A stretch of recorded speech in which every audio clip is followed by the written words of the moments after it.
In the zodiac ring, a battle's wine. Virgo's logic clinging to the grind. August fire, September's mine.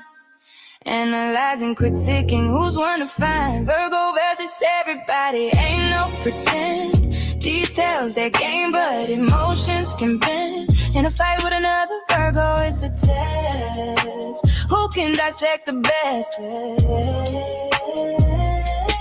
Aries swings wild, Taurus digs in, Gemini dances, Cancer's feeling spin, Leo's pride gets hit, Libra smooths the way, Scorpio's intensity, Virgo can't play, Sag's too free, Capricorn too stern, Aquarius lost in thought, Pisces isn't a dream, but when Virgo meets Virgo, that's a show. August drive versus September's flow. Virgo versus everybody, ain't no pretend. Details their game, but emotions can bend. In a fight with another Virgo, it's a test. Who can dissect the best? September 8th, you're the one in the crew. Analyzing life with a heart that's true. Virgo vibes with a funky beat. You got the flow, ain't no defeat. Yeah. Virgo. Mark 23, set 22. March 21, 1819, in the detail versus Aries impulsiveness. Virgo wins with logic, Aries might win with aggression. Both practical, but Virgo's criticism might clash with Taurus' stubbornness, stalemate. Virgo's precision versus Gemini's adaptability. Gemini might outmaneuver Virgo's logic versus Cancer's emotions. Cancer might get hurt, Virgo might not understand. Virgo's critiques versus Leo's pride. Leo might get defensive, Virgo might get frustrated. Virgo's nitpicking versus Libra's diplomacy. Libra might smooth things over. Virgo's analysis versus Scorpio's intensity. Scorpio might get too intense for Virgo. Virgo's practicality versus Sagittarius spontaneity. Virgo might see Sag as reckless, both ambitious, but Virgo's flexibility might trump Capricorn's rigidity. Virgo's detail versus Aquarius innovation. Aquarius might lose interest. Virgo's logic versus Pisces intuition. Pisces might get lost in Virgo's details. More on that below, yeah. More fiery, assertive, and driven. More analytical, reserved, and empathetic. In a fight, you should probably analyze and critique, while a nog Virgo might push back with intensity. Who wins? Depends on how much each wants to win. My work, all great at analyzing, but might struggle with emotion and intensity. In a fight with another Virgo, it'd be a clash of minds. Who can critique better? Virgo versus Aries, it's a battle of wills. Virgo's logic clings to Aries' aggression spills. Virgo wins with details, Aries might win with might. But Virgo's precision is hard to fight. Virgo versus Aries, it's a battle of wills. Virgo's logic clings to Aries' aggression spills. Virgo wins with details, Aries might win with might. But Virgo's precision is hard to fight. Virgo versus everybody, ain't no pretend. Details their game, but emotions can bend. In a fight with another Virgo, it's a test. Who can dissect the best? Virgo versus Taurus, both practical and strong. Taurus might get stubborn, Virgo's critique won't go wrong. Stellar maybe, but both are too proud to yield. Their practicality might just be their greatest shield. Virgo precision, not precision, versus adaptability. Gemini's flexibility might outmaneuver Virgo's stability. Virgo's attention to detail, Gemini's quick wit. Depends on how much each wants it. Virgo versus Cancer, logic versus emotions. Cancer might get hurt, Virgo might not understand the notion. Virgo's trying to fix, Cancer's feeling deep. Will they connect, or will their differences creep? Virgo versus everybody, ain't no pretending. Details their game, but emotions can bend. In a fight with another Virgo, it's a test. Who can dissect the best? He analyzes everybody, ain't no pretend. Details their game, but emotions can bend. In a fight with another Virgo, it's a test. Who can dissect the best? Yeah. Oh, yeah. Original music, original songs by the seventh dance, Lady Karima. And you are indeed being hit with Virgo energy, unapologetically. Welcome to another episode of The Lion's Den, the segment titled The Conversation Continues, talking about what's on your mind. And we're your host, the seventh answer, Lady Karima, making sure that everything from a technical standpoint, detailed standpoint, and her Virgo-ness is being ran efficiently. And I am, in my Virgo-ness, your brother, your friend, and your faithful servant, Brother Malachi, a.k.a. Dark Storm, also known as Baby Hebrew. And we thank you for allowing us to come into your mind, soul, and cipher. And no doubt you are going to learn rolling with us. And we give honor to the Lord in Christ, from whom all positive thoughts flow. And when you tune into the Lion's Den, you must understand that from city to city and state to state, without no follow-up, bleep, bloops, or blunders, you're going to experience miracles and wonders. Miracles and wonders. Okay? And when you roll with the Lion's Den, you are rolling with the pride. That's Pride, because we're always permanently ready and destroying evil, starting with our own. And of course, you know the formulation which makes this machine work. The 7 I's, baby. That's independence, integrity, inspiration, influence, independence, insight, and straight up information. And of course, you know we're one of the many factions of the anti-coon movement. And what's a coon? You know what a coon is. That's C-O-O-N, a complete, obvious, obedient, yes, a boss nigga. We don't do that here. There's no cooning or buffooning here on the Lion's Den. Okay? We always are on the hunt, and we are always ready to destroy all fakers, charlatans, creeps, kooks, and crazies who perpetrate a fraud in the issues of all things spiritual. And of course, this is also the home of Point Counterpoint. Sometimes we may not always agree on everything. So a little healthy debating here and there, sprinkled in, point, counterpoint. It's all done in love. And it's each one, teach one, reach one, to keep everything honest. And also, here on the Lion's Den, you are always experiencing truthality, listening. Because everything we deal with here is the whole truth, no chasers, no fillers, no artificial flavorings, no speculation. We deal with nothing but the facts. And that's frequently accurate, correct truths.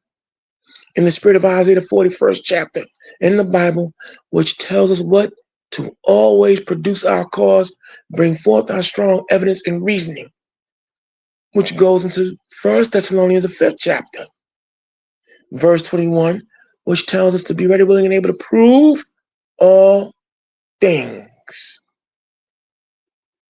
And last but certainly not least, when you come to the Lion's Den, well now, you better wipe your feet, mind your manners, conduct yourself in an orderly manner, and enjoy yourself.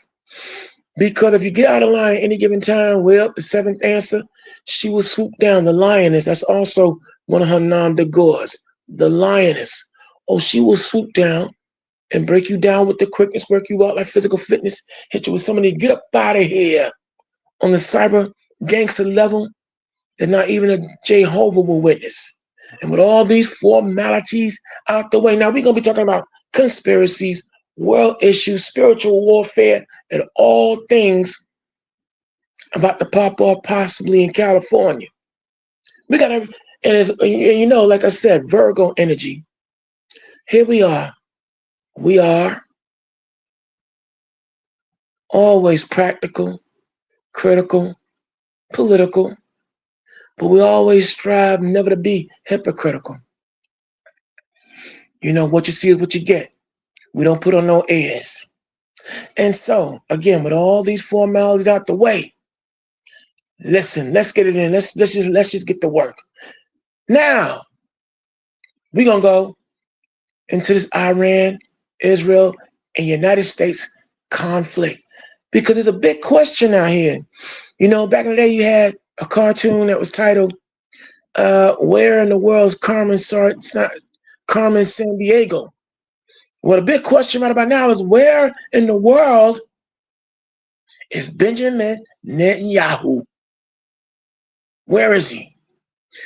If you've been paying attention to all things on an international standpoint, we all know that right now we're in the beginnings of World War III, because your president, the DJT, Donald J. Trump, at the behest of Israel, decided to go make war and conflict with Iran.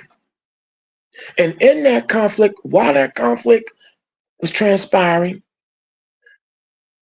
the United States, at the behest of, again, Israel and Benjamin Netanyahu, killed the former Ayatollah, Ali Khamenei.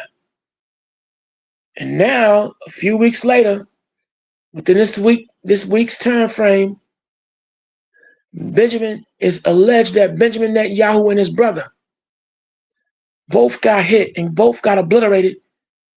And yet, here in the United States, there's a media blackout. Internationally, it's being reported this man may be indeed dead. All right? Now, we here on the Lions Den, we don't have a stake in this affair, none whatsoever.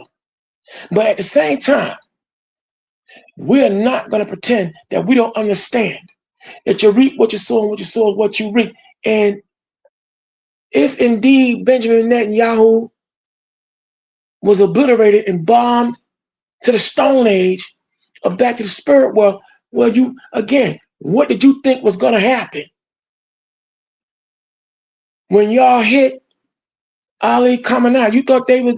You think that the Iranians, you think they were going to roll over and let that ride? You thought they were going to let that slide? No, see, here's what's been happening. For so long, white America in particular, I'm talking to you all out there now, since y'all the ruling class and have been for these number of centuries, you've gotten so used to kicking off in foundational Black Americans behinds, and we just rolling over and letting you doing it. You think that every other nation is going to allow you to do it, sing songs, hold hands, do fish fries, make empty chants, no justice, no peace. But here it is. You're not giving us justice, but we've been giving you peace. But see, all these other nations are showing you, we're not them. They're not us. And now they're bringing heat. Now again, where is Benjamin Netanyahu? We haven't seen no interviews, images of him being seen publicly. Here in the United States, it's been a hush-hush. Again, across the pond and in other regions of the world, they are definitely reporting that this man is dead or an approximation of dead. But bottom line is, Iran is not playing. Now quiet is kept because everything is biblical, but we don't want to give you, we choose not to give you a sermon.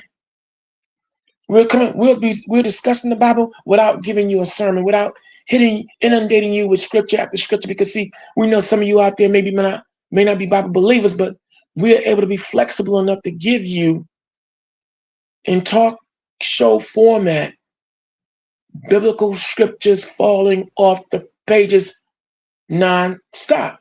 Because now, Mother Russia, Father Russia, is now pulling up behind Iran, right along with China. Just like the Bible said under their ancient names, Gog and Magog was going to be doing. Whether you believe it or not, whether you want to accept it or not, biblical prophecies in full effect. And as far as, you know what I said about foundational Black Americans, even that paradigm is now changing. Even now, a lot of you trying to come for us, we're fighting back. It's only going to increase. But white America, to my white people out there listening, you all are in deep trouble. And I'm not going to make it pretty. This is not about being racist. We're giving it to you straight. Because some of you, we see a lot of videos being made where some of you know that something is dreadfully wrong.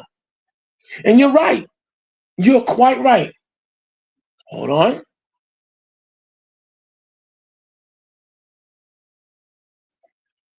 See, bottom line is this here. Again, spiritual warfare. All things are being revealed. Revelations. Listen, you all have a lot to pay for in this divine judgment that is coming. The one true God is now making himself known. And pretty soon he's going to have his son Christ reintroduce himself back on this earth. Things are already happening all across the planet. Can't happen fast enough for my taste, but still. Things are now happening. In this war with Iran, America, you really should not have let Israel goad you into starting something with a country that's been waiting for you. See, that's what's crazy. See, like I said, you've been getting over for so long that you didn't read the room on this one. For a long time, it's been a hands-off policy with Iran for good reason. They're not playing. And when you're dealing with a nation of people who are dedicated to their way of life and to their God and their beliefs, they're willing to die for it. They're okay with dying. Bro, that's the wrong kind of nation to step to. And again, like I said, you've been so used to kicking off and foundation of Black Americans behinds and getting over, and other nations who want to go along just to get along. You think every other nation is like that? No. Nah. And right now we can't find the Israeli Prime Minister Benjamin Netanyahu. Where he at? Where is he? If he's alive and he didn't get hit, why isn't he making any public appearances? Why are we getting AI-like video? Well, we're gonna delve into it. Okay, we're gonna delve into the mysteries and everything else. We have, the seventh answer is always outdoing herself. We have videos lined up. We're gonna go into it. We're gonna talk about this because again, hear what I'm gonna say. Israel, you just don't know when it's time to quit either. America, with all your white supremacist doctrine, all that's now being brought down to the ground. See, we always say here on this show that when you see factions of white America burning their own flag, burning their own constitution, and even making it vocally known that they're ready to catch wreck with their own government, you know what we should be doing. And we're living in a time where all people are feeling the effects of this illegal war. But unlike George W. Bush and the WMD Dick Cheney, the words of mass deception, and that whole thing with Iraq, where thousands upon thousands of American soldiers died under a lie, and we ain't been the same from that war, even from Vietnam. But see, cutting people's ability to eat, cutting the education system, cutting Medicaid and Medicare. Now, for all my white folks out there, again, I'm coming for you all personally because you know why? Now that you're feeling the effects of how your government gets down, now that you on the chopping block by Donald Trump and all those rich white aristocracy who have now written you off. How does it feel? How does it feel? Oh, it don't feel too good. It don't feel good at all. But see, hey, when black folk were trying to tell you, when we here in the Lions Den have been trying to tell you these last number of years, oh, nah, we don't know what we talking about. Oh, nah, as long as the foot wasn't in your behind and you were eating and you were doing good and your bank account wasn't touched and your 401k and IRA was nice and fat, you didn't care. You voted down reparations for Foundation of Black Americans, and here it is now. Turnabout is fair play. Now you're losing. Now your leaders have betrayed you. MAGA, make America great again. Nah, not at all. Not at all. And this is a good thing. And I'm going to say it's a good thing because see, you reap what you sow. Giving Israel trillions of dollars. And here it is, Black America, you refuse to pay your debt to us. You've refused to adhere to the laws of decency. And even now, in your pride. But now, Donald J. Trump is rumored to want to call a ceasefire with Iran, but Iran is saying, nah, nope. Iran is going like the late rapper King Von out of Chicago. Now, we're not here to squash no beef, chigga. We're into it till you die. Real street. And at your funeral, we're going to slide. Rest in peace, Netanyahu, if he is dead. I'm not going to sit up here and make it pretty. They don't want no ceasefire. You can't come starting something and then don't think that somebody ain't going to finish it. Well, without further ado, the seventh answer has the first reel lined up. And we're going to, under fair use, listen, and we're going to have the video run, but we're going to give you our assessment along with the findings of other individuals out here as we talking about right now, Israel, and where in the world is Israeli Prime Minister Benjamin Netanyahu? Is he alive or dead? Time will tell. And seventh answer said maybe they might pull out a clone. But we'll see. But we'll see. Let's go to work, seventh answer. Let's go to work.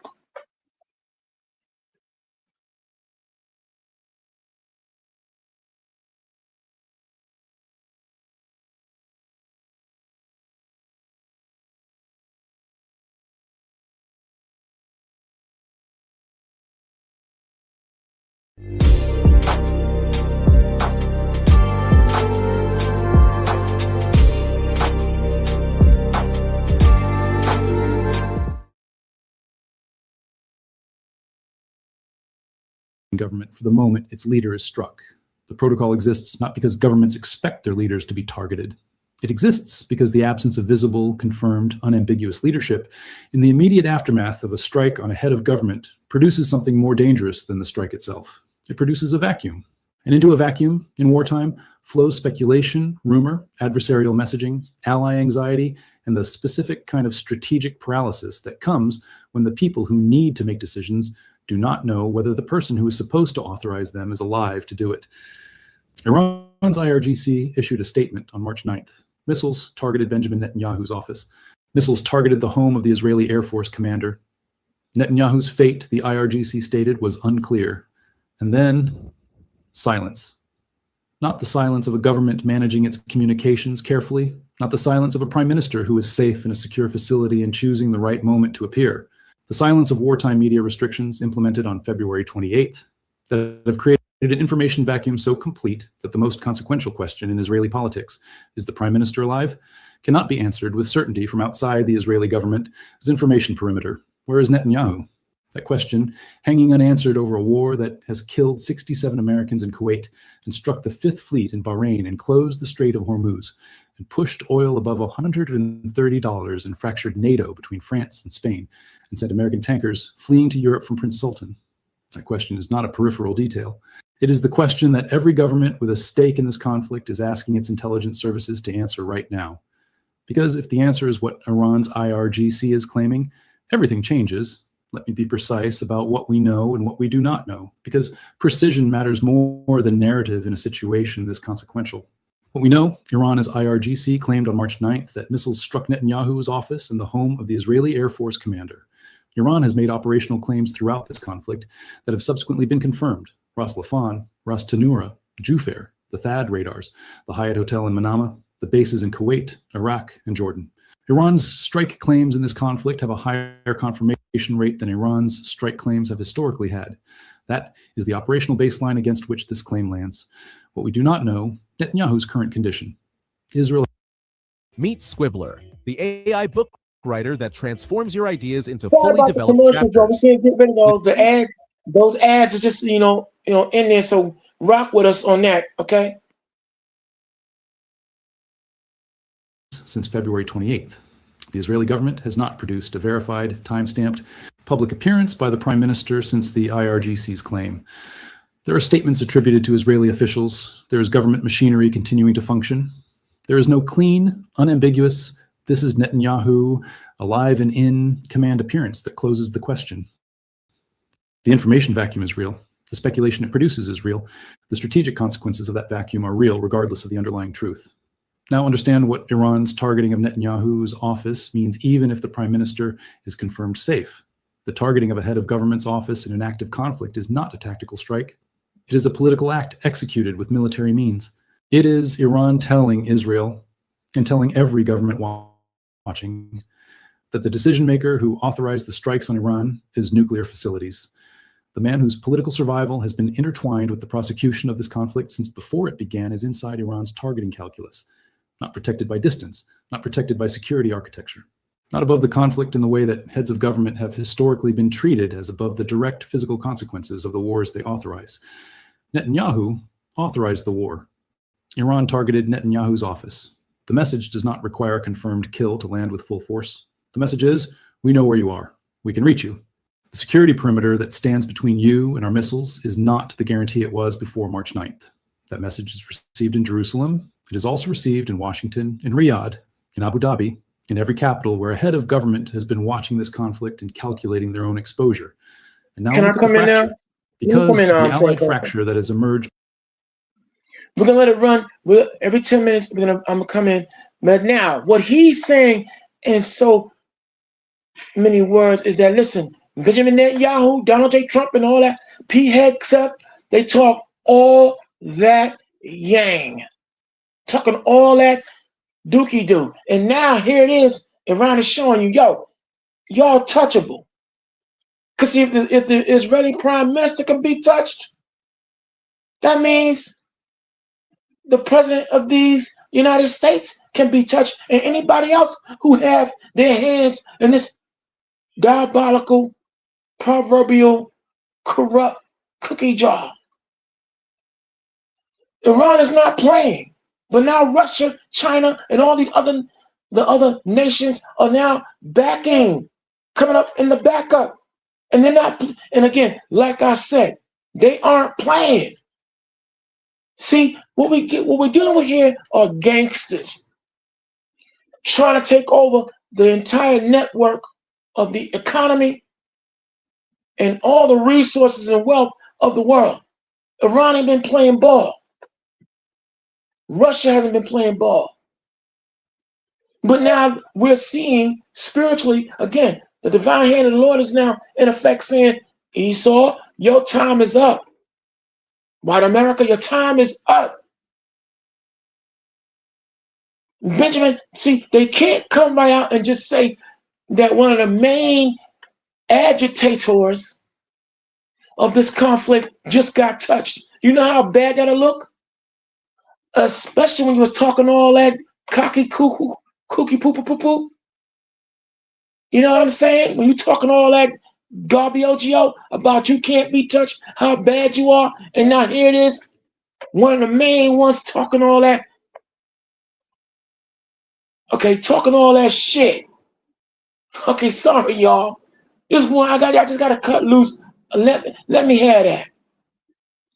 is now possibly dead and gone, showing you that if he can be touched, anybody can be touched. Like the 1987's movie, The Untouchables, and you had the killer Frank Rizzo telling Kevin Kevin, I forgot Kevin's last name. Well, you know the movie, The Untouchables, and when they hit Sean Connery and all the rest of them, they wrote in blood, touchable. This is what we're dealing with. This is what's happening. And it needs to be happening. And all these charlatans out here need to be got anyway. And that's straight up.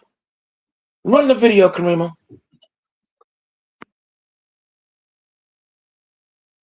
Between Washington and Jerusalem in the wake of these strikes is the development that may be more consequential than the strike on Netanyahu's office itself. The United States has a priority this morning. That priority is an exit strategy, not victory, not the elimination of Iranian military capacity, not regime change.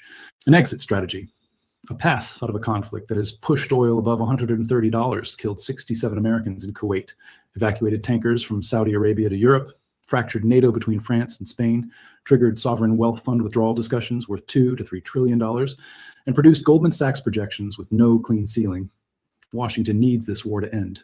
It needs it to end on terms that allow oil prices to come down, that allow the Strait of Hormuz to reopen, that allow Gulf states to stop the sovereign wealth fund withdrawal discussions, that allow the American military to return its THAAD from South Korea and its tankers from Europe, and its posture to something that resembles the one it had before the first B-2 took off.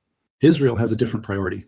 Israel's priority is the elimination of Iran's military capacity, not a ceasefire, not a deal, and not a negotiated pause that leaves the IRGC intact, that leaves Iranian ballistic missile production continuing, that leaves Iran with the residual capability to reconstitute its nuclear program in 18 months and its strike capability in 36. Israel's entire strategic theory of this conflict is that the opportunity opened by the American strikes on Iranian nuclear facilities must be extended into a comprehensive degradation of Iranian military power while the window is open, while American military assets are in the theater, while Iranian air defenses do.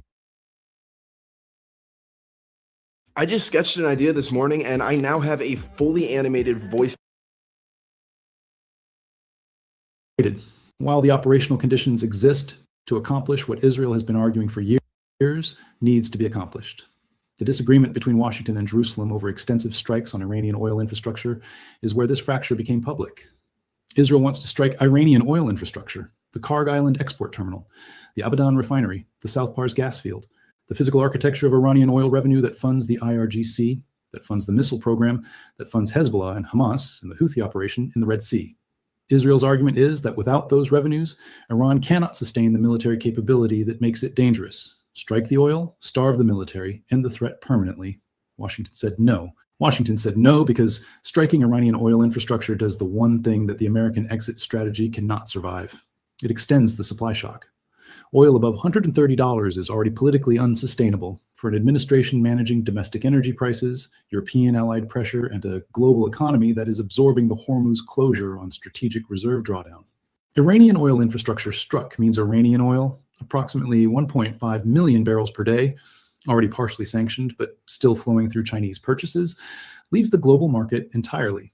It means the supply shortfall that is already producing Goldman Sachs projections with no ceiling gets larger. It means $150 is not the base case anymore. It means the extended conflict scenario that nobody wanted to name has a number that cannot be said in a press conference. Washington told Jerusalem, "We are not striking Iranian oil infrastructure. We need to end this. We need a deal. We need prices down."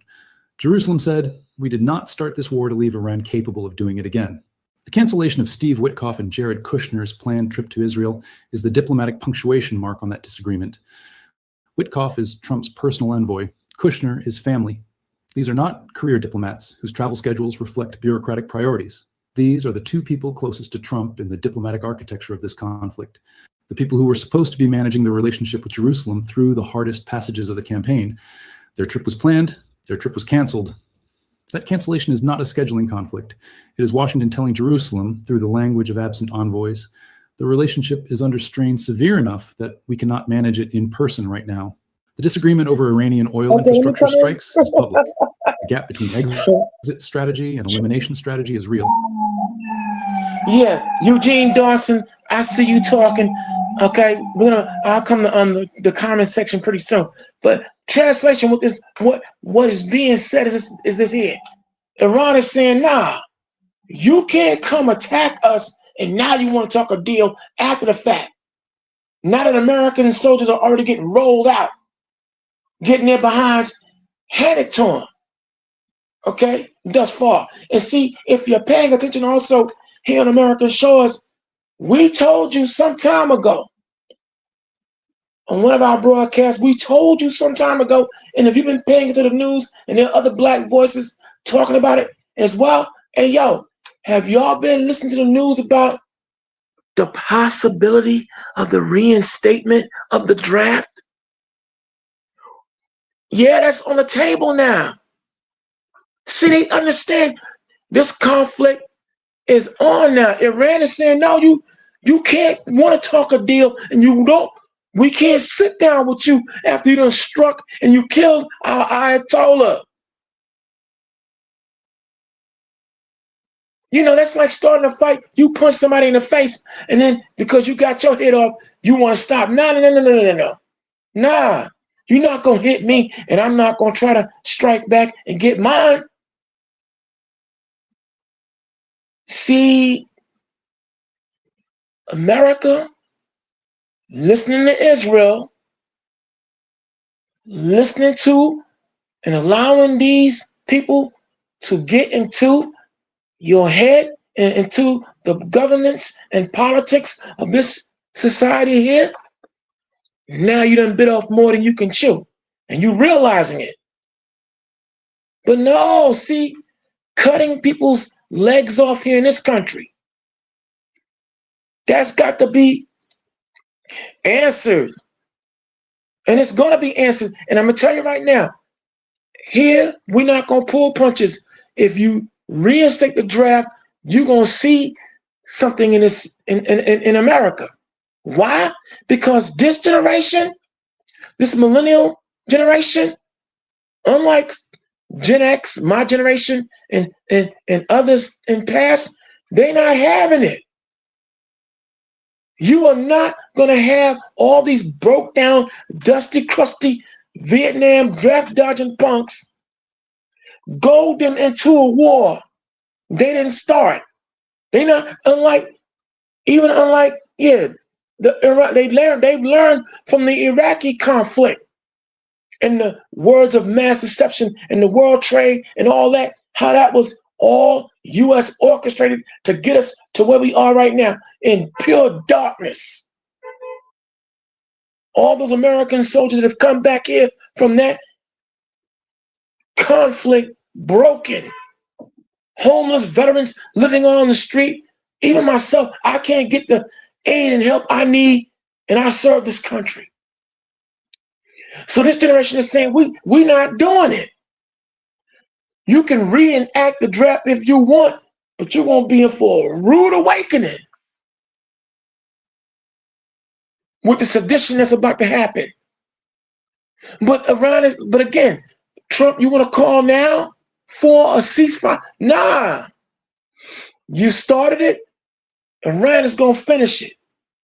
Right along with Russia and all the other nations. Look, this is biblical prophecy. You cannot avoid it. It can't be avoided. It was written, whether you believe it or not, or want to deal with it or not. And I'm glad I'm not going to sit up here and hem and haw and talk about, this is a tragedy. No, it's not. This is justice. Much needed justice, too. And if Benjamin Netanyahu has caught his grave, like I said, he's been out here doing all kinds of atrocities throughout the years. So the Lord required his soul. But let's just stick around for a few days and let's see what happens. They're gonna pull out a clone. If not, man, this definitely is showing you where this is going to go and how it's going to end. Run the video, Seventh Answer.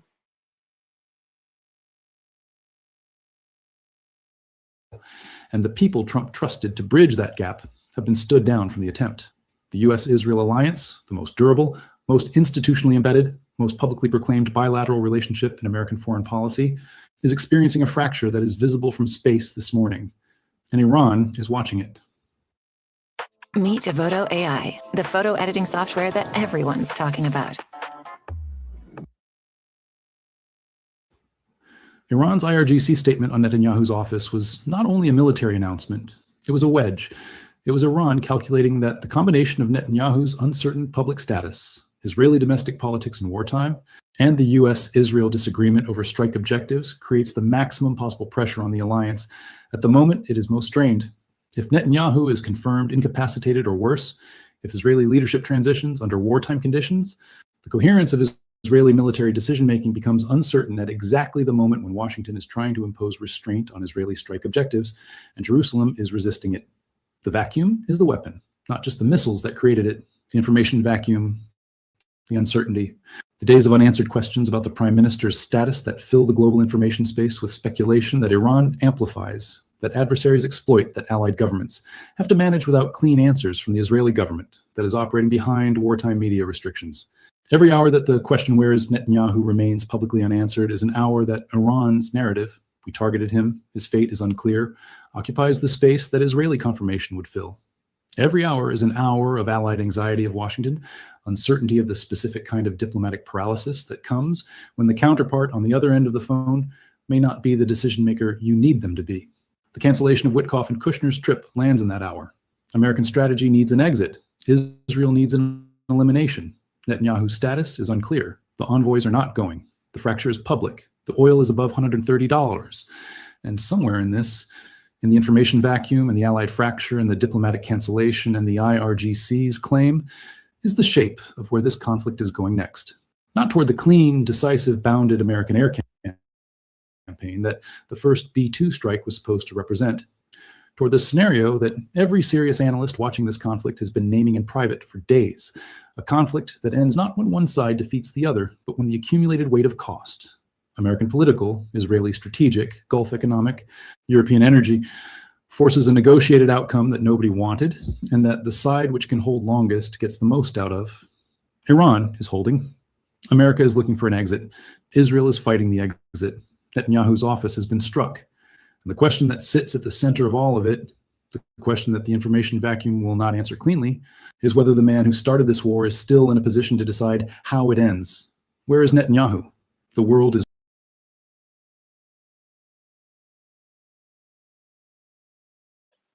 Yes, indeed, the world is watching. And we're waiting. See, if he was alive, it wouldn't take that long for him to make a public appearance and let it be known his status. It wouldn't take this long. It wouldn't be no media blackout here in America at all. But see, the thing again, it's gonna be an incredibly bad look if he got touched. But I'm not surprised. We here in the Lion's Den, we're not surprised. Ali Khamenei was loved by the people of Iran. And see now, the retaliation about you touch mine, I'm touching yours. We're talking about a 100 million plus nation.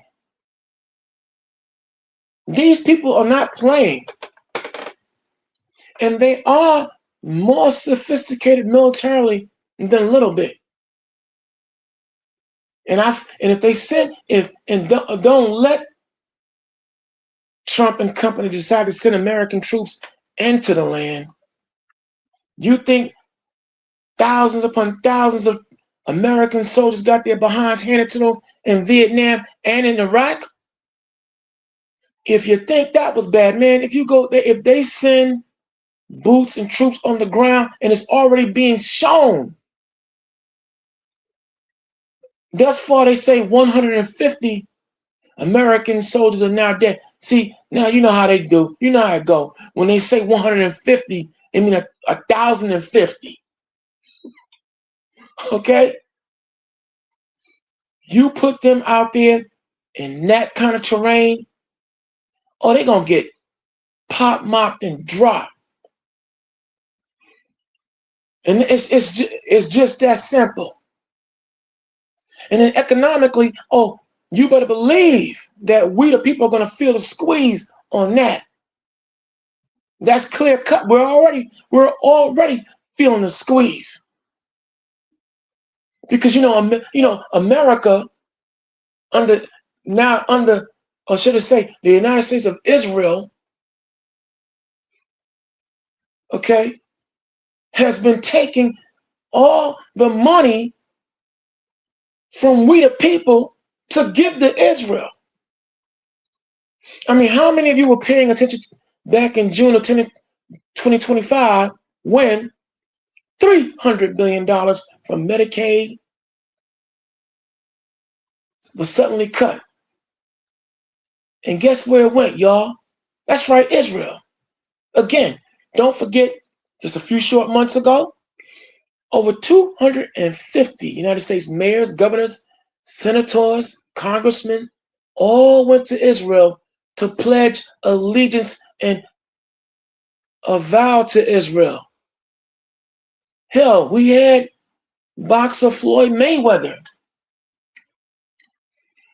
giving his allegiance to Israel, talking about he's going to be a mouthpiece for them if they need for him to speak up for them.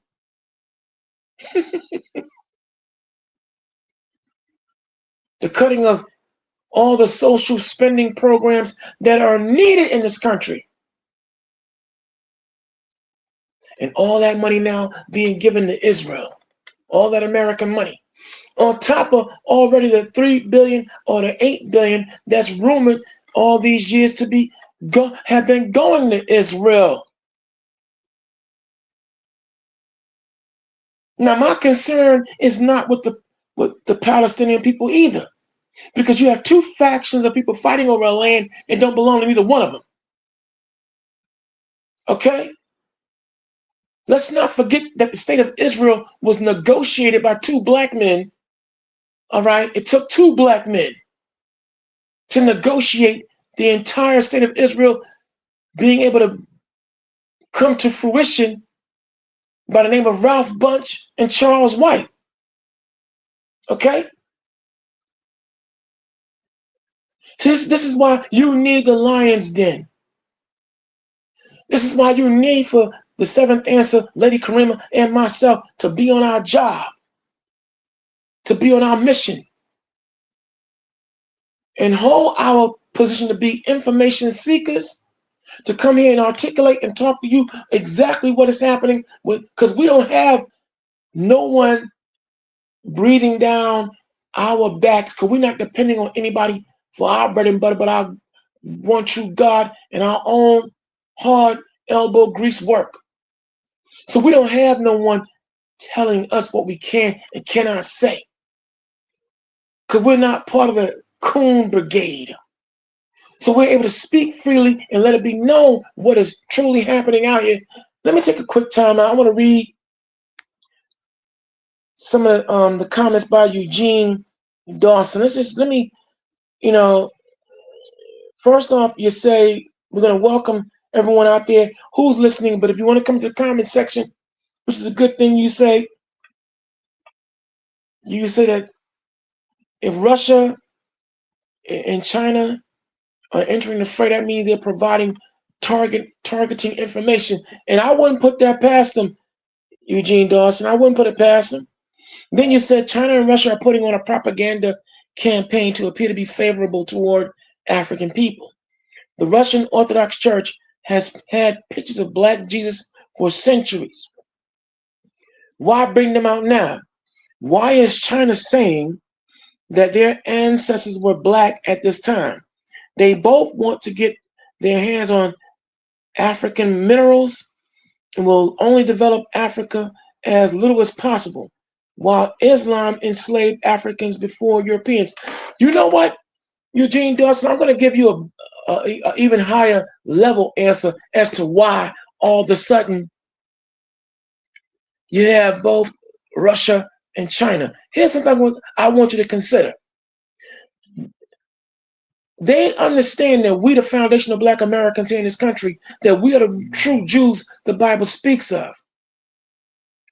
How about the fact that Vladimir Putin and so many others out there throughout the world may be seeing signs on a divine level that their judgment is at hand?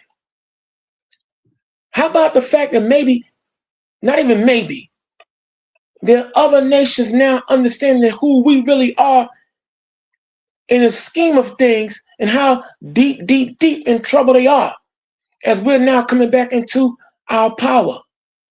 Despite all the bad food, despite the bad medicine and everything that society has been doing to try to keep us down. This is why Vladimir Putin and company and so many others are now having a sudden change of heart, depth, and scope. The Bible said it would be this way. But still, let me just see what you got going on. You did say the 101st 82nd Airborne Division will be deployed to unite with the Kurds, Baluchis, and other non-Persians to split up Iran. Okay? Well, you know what I'm gonna say? We'll see. We'll see, Eugene. But I doubt it very seriously. Okay? America's not gonna win this conflict.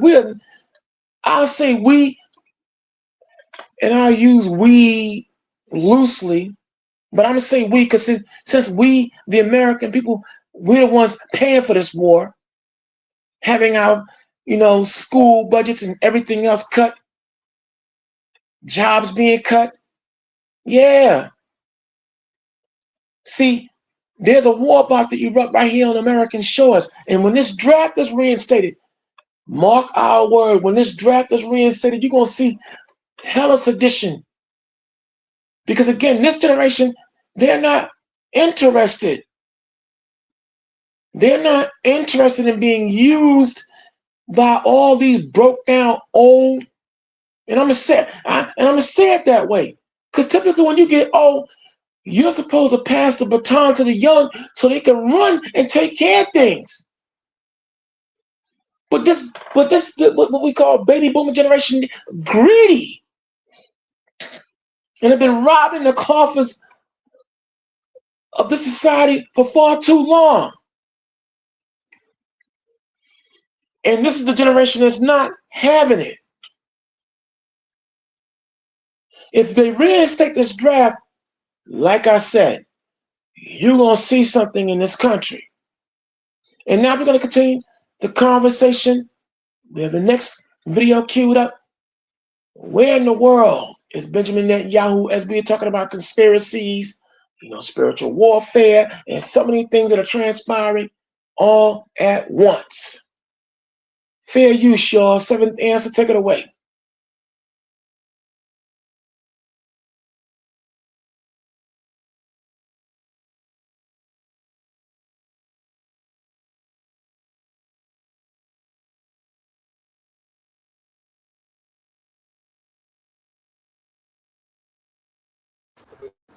But the Iranian embassy in Moscow, they keep on coming. Mourners paying their respects. Some tributes are to Iran's supreme leader, assassinated last weekend. Others are in memory of the civilians who have been killed in the American and Israeli attacks. Препятствовать всей логике и нормам международного права не приходится. К сожалению, это реалии, с которыми мы сегодня сталкиваемся, что просто все в мире диктуется правом сильного, по сути, мировой политики. Может быть, что-то они хотят изменить. Ну, пусть они сами изменят, но не посторонние сейчас. Я всех приветствую, добрый день. But for Vladimir Putin, it's been business as usual, hosting a meeting to mark International Women's Day as the war against Russia's ally continued.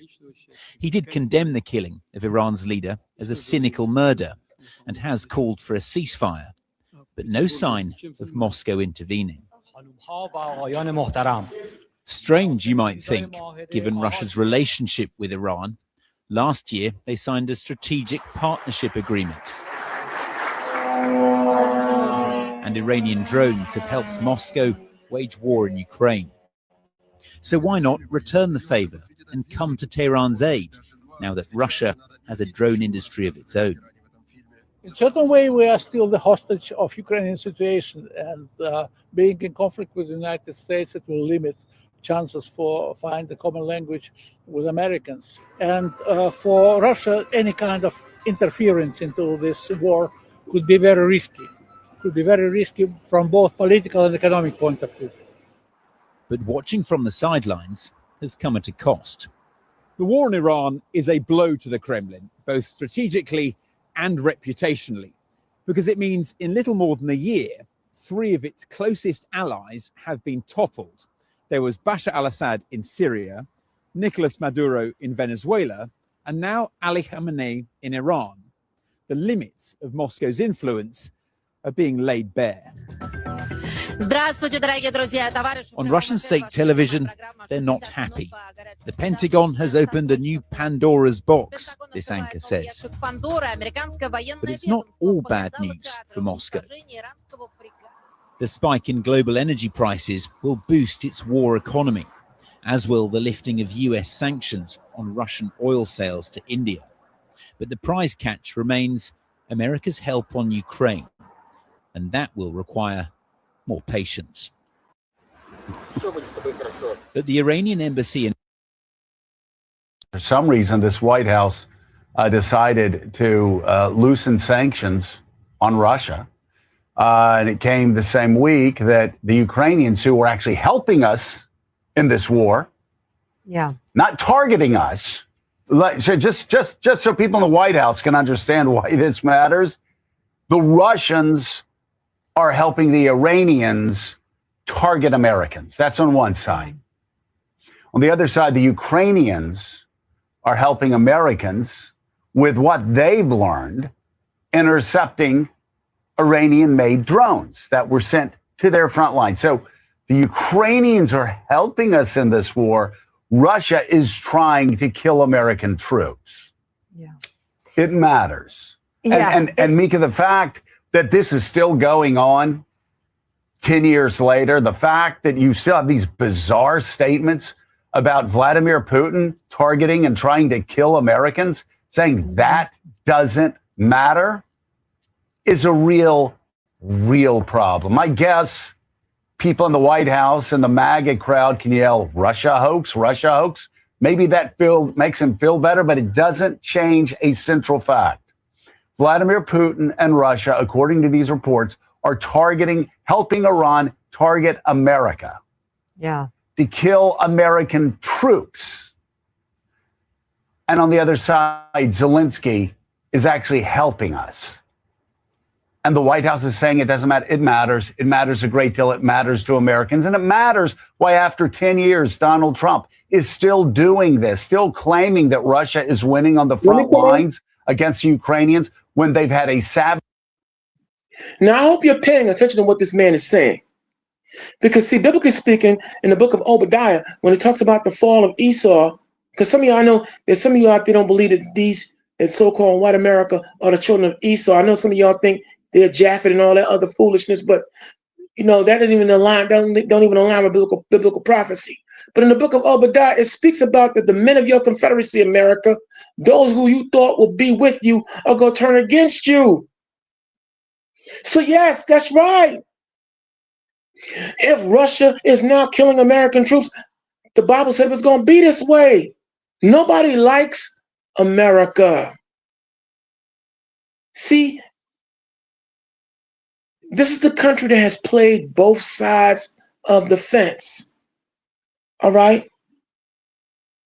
And nobody likes a double player, double crosser at any given time. You had former diplomat of Russia, Nikita Khrushchev, who said somebody way back in 1972 or 74 on the eve of his death. He said the only thing he'll be mad about not living to see is when Mother Russia blows America off the map. See, And with Donald J. Trump now at the helm, boy, have international relations deteriorated. So yeah, if we're seeing now a betrayal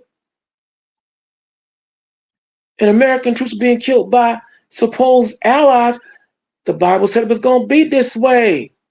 See, without pulling scripture, we're giving you scripture. Without giving you, we're the ones that have been just able to give you the straight nuts and bolts of this thing. This is not going to get better. And it's gotten worse in these last 25 years, and it's not going to get better. Divine judgment is in full effect, y'all. Sure, some of you may say, I won't believe it until I see it. But the signs are now evident. And right now they're in a panic. If Benjamin Netanyahu got, that means that Americans leadership, all the Stephen Millers and all the P. Hegseths, the DJT, JD Vance, all y'all better keep a swivel head going forward. This is not going to be a case where you're going to send off young Americans to go fight while you eat breakfast and watch WWE. And you collect all the money. No, this is not that war. This is not that time. This is not that conflict. And again, what's about to erupt here on American shores? Stay tuned. It's coming to a theater near you. Run the video, Karima.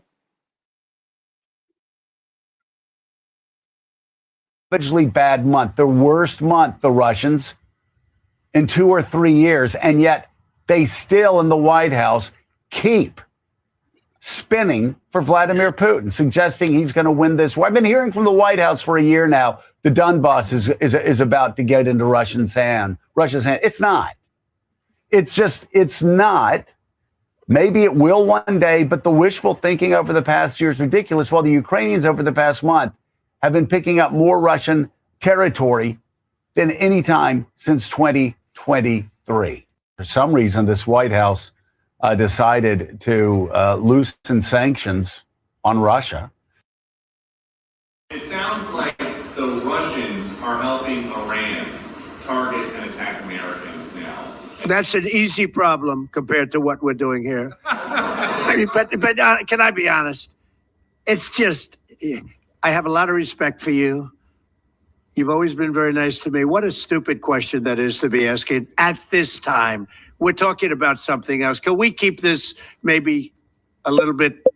Go ahead, please. It sounds like the Russians.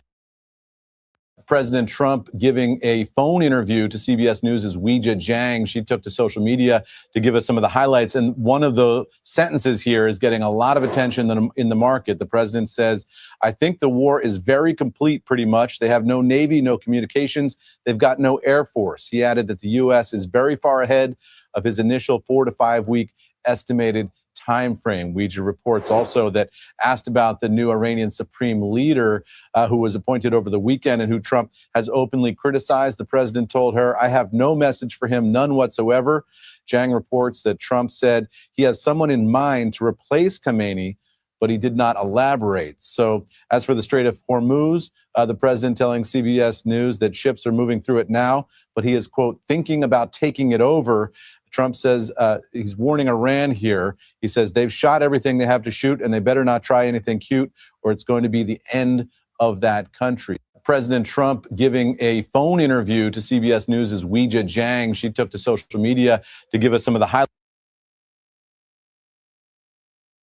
Mr. Trump, the accusations coming from Washington are loud. They say Russia has given Iran information that could help strike American forces. Let me be very clear, Russia did not start this fire, but when missiles fly, alliances shift and the world begins to choose sides. You cannot surround a nation, threaten it, bomb its partners, and expect silence from the rest of the world. Pressure creates resistance, isolation creates new alliances, and war creates consequences no one controls. If the United States believes blaming Russia will stop the escalation, it is mistaken, because every move in this conflict is being watched, calculated, measured, and if this confrontation continues to grow, it will not remain a regional crisis. Mr. Trump, understand this. The question is no longer who shared information. The question is how far this conflict will go before someone realizes it is already too late.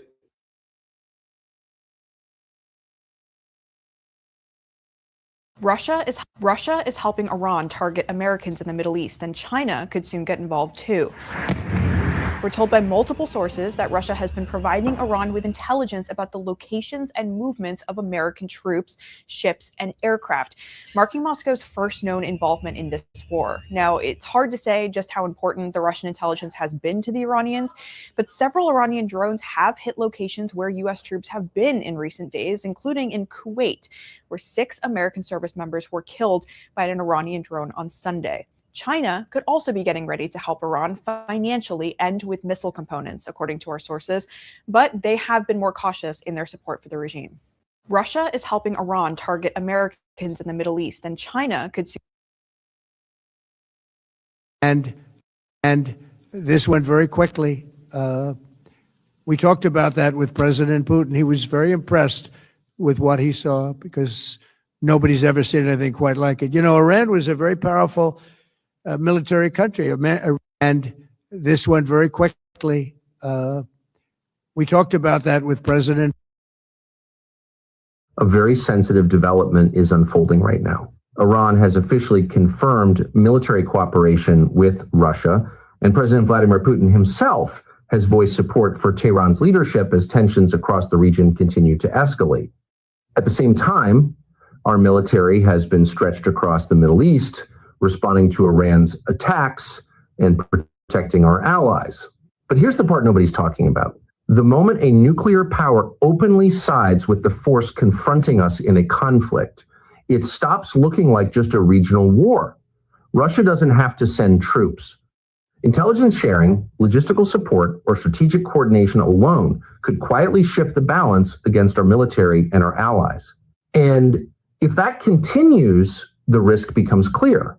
What started as pressure on Iran could slowly evolve into a much larger proxy confrontation between major powers. Now, to be fair, some analysts argue this is mostly geopolitical signaling, that Russia is trying to project influence rather than actually entering the conflict. But if Moscow is already helping Tehran enough that Iran is willing to admit it publicly, what might be happening behind the scenes that we still haven't seen? A very sensitive development is unfolding right now. Why do we not need regime change? Declared state of war. Anytime you kill a soldier at war, go tell the families of the victims of the IED we're not at war with Iran. It's an undeclared state of war. Tell the Marines, 220, we're not at war. We're at war with Iran. We've been at war for a long. They've been at war with us. We're finally at war with them. It's an undeclared state of war. I'm glad we're finally taking this regime on. We negotiated with nothing to show for it. This guy. The U.S. shouldn't authorization. My question is about what comes next and regime. You've said we shouldn't play a role in whatever government comes next. Up to the Iranian people. It's not my job to fix Iran. It's my job to deal with the threats coming from Iran toward our country. I want to help the Iranian people. They choose, not us. It's their decision. Well, Colin Powell was wrong. This is not a consignment shop. You break it, you own it. That's BS. You break it if it's a threat to us. We're attacking Iran because they're a threat to us. Hope constitute a new government. Here's what I predict. It'll be better. To suggest they're out in the streets to be like the Ayatollah is offensive to them. To say that these people have been more the Ayatollah is offensive to them. There's zero chance that the Ayatollah would ever be a friend of America, would give up his ambitions to be a religious Nazi. The people that come. I got to come in on this one. Now, you heard him say, oh, Iran is a threat to us, to America. Now, let me just say this, and I'm going to ask this question, and I'm being sarcastic when I ask it. Some of you will recognize. But as far as the assassination of leaders here in America, did Iran do that? Or did the American government do it? Huh? The assassination of John F. Kennedy, Robert Kennedy, Malcolm X, Martin Luther King, Medgar Evers, Huey Newton, and so many others here on American shore. Did Iran do that? The failing school system all throughout the 50 states here in America. Did Iran do that? The high food prices, gas prices in this country. Did Iran do that? Oh, and don't get me started on the Epstein and pedophile and all the other freakish foolishness that's going on in this country from a pornographic standpoint. Did Iran do that? The cuts to Medicare, Medicaid, and all the other services that are desperately needed. The cutting of EBT and food stamps that people need. Did Iran do that? The line in regards to the World Trade Center and the weapons of mass destruction and all the other illegal wars that America entered throughout did Iran do that? So how is Iran a threat to us? How? Notice how he didn't answer that question. Notice how whenever Donald Trump gets cornered, it's always fake news, a dumb question. Why don't you? Well, how about you answer the question? Oh, but you know what? You can't. They can't. They won't. Just put that in your ear. Whenever you hear them use the world famous, Iran or any other country a threat to us. All the corruption that's going on in this country and have been going on. Did Iran do it? So how is Iran a threat? Break it down. Anyway, the conversation continues. Thank you for tuning in. If you're now joining us in this broadcast, we're your host, the Seventh Answer, Lady Karima, along with I, Dark Storm, Brother Malachi. Let's continue on. After, you're going to go from zero to, I think, a much better chance. So this idea we can't defend ourselves unless you take over a country is BS. All right. I'm not sure, Connell, if you're still live with me, but we're going to just walk back. That was unusual to do live, but we wanted to catch Lindsey Graham. Okay, we wanted to catch him and just sort of finish that conversation because what he was saying now, he just finished the vote. The vote appears to be going down now. It's going to fail. And you just heard him there. There is no senator out of 100 that is more pro-striking Iran and continuing this war than Graham. We asked him several questions about this. Yeah, most the same questions that we were asking him were about y'all. The same Lindsey Graham, right along with Donald J. Trump, right along with George W. Bush and everybody else who were draft dodging punks when Vietnam was off and running. See, this is what I got a problem with on both the Republican and Democratic side. All these pro-war, gung-ho, ready to send your children off to war to die, but never served a day in armed services. Let me calm down. They never served not 1 hour. And when Vietnam was transpiring, they were hiding under their mother's skirts. But here it is. This broke down. Let me calm down. Let me not do name calling. But anyway, this geriatric don't have a clue. First class traitor. I'm gonna call him a traitor. Ready to send your children to war to die. For nothing. No, wait. For their economic interest. Just want you to think about that for a second. Run the video, Seventh Answer. There is a strategy about what comes next. I was asking him, whether the U.S. has a responsibility if we're going to remove the regime in Iran to sort of help facilitate what comes next. He said absolutely not. He also basically slammed any Democrat that says that right now Congress should be the one that controls whether or not President Trump authorizes more strikes in Iran, which is effectively what this vote was about. Why do we not need regime change? Declared state of war. Anytime you kill a soldier,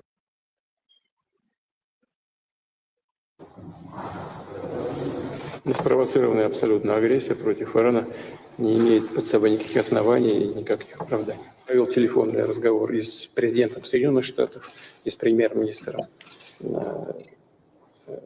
Израиля, с президентом Арабских Эмиратов, с президентом вашей страны. سطح تنش الان در حال افزایش هست به خاطر تهاجم بی‌دلیلی که رژیم اسرائیل و بعد خود آمریکا به ایران صورت. Russia and Iran have formed a secret military alliance that could push Donald Trump to the edge. Reports indicate that Vladimir Putin is supplying Iran with high-level intelligence on U.S. military assets in the Middle East. According to the Washington Post, Moscow has been tracking the locations of U.S. warships and aircraft to assist Iran since the conflict escalated last week. The situation is reaching a breaking point, with over 1,200 casualties reported in Iran following joint U.S.-Israeli strikes.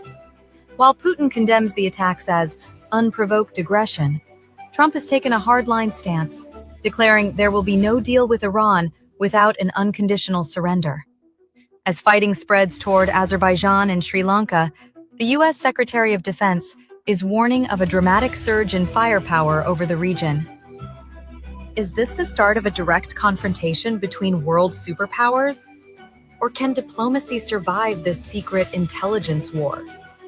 Verify Global brings you the latest on this high-stakes showdown. Here's what nobody expected in 2026. When the United States and Israel struck Iranian targets, Russia did almost nothing. For years, Russia and Iran were supposed to be partners. They worked together in Syria. They sold weapons to each other. Both governments constantly criticized Western influence. So when the strikes happened, many people expected Russia to step in. But Moscow stayed cautious. No military intervention, no direct confrontation with the United States. Why? Because Russia and Iran are partners, not allies. There's no treaty forcing Russia to defend Iran. And Moscow has no reason to start a war with the United States over someone else's conflict. This is how great power politics usually works. Countries cooperate when their interests align. But when the stakes get too high, even close partners step back. Iran may have just learned the same lesson many smaller countries learned during the Cold War. In global politics, alliances are temporary, interests are permanent. So here's the real question. Did Russia abandon Iran, or was this partnership never meant to survive a real war?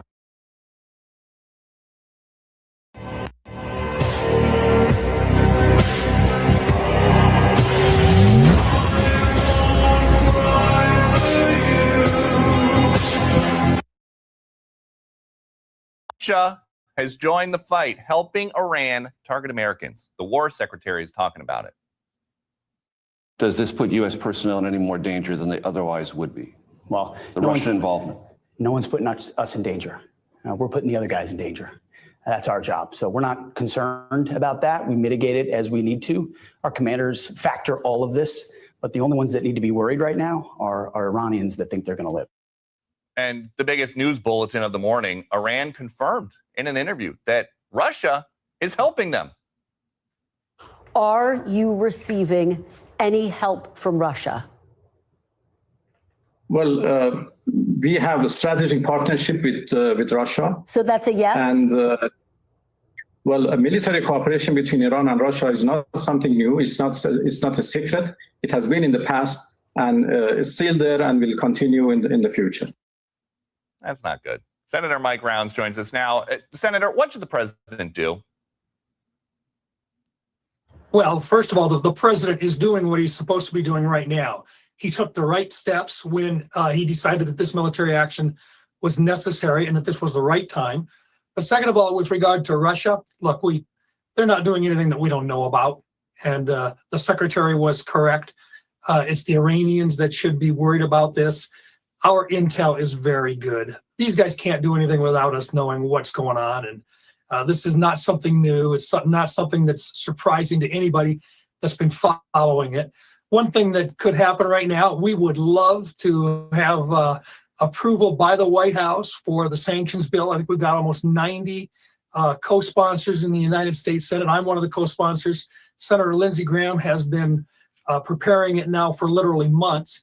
We would love at this point to have the president just walk on in and just say, look, guys, we've had enough patience with Russia. Let's put the sanctions bill on them right now.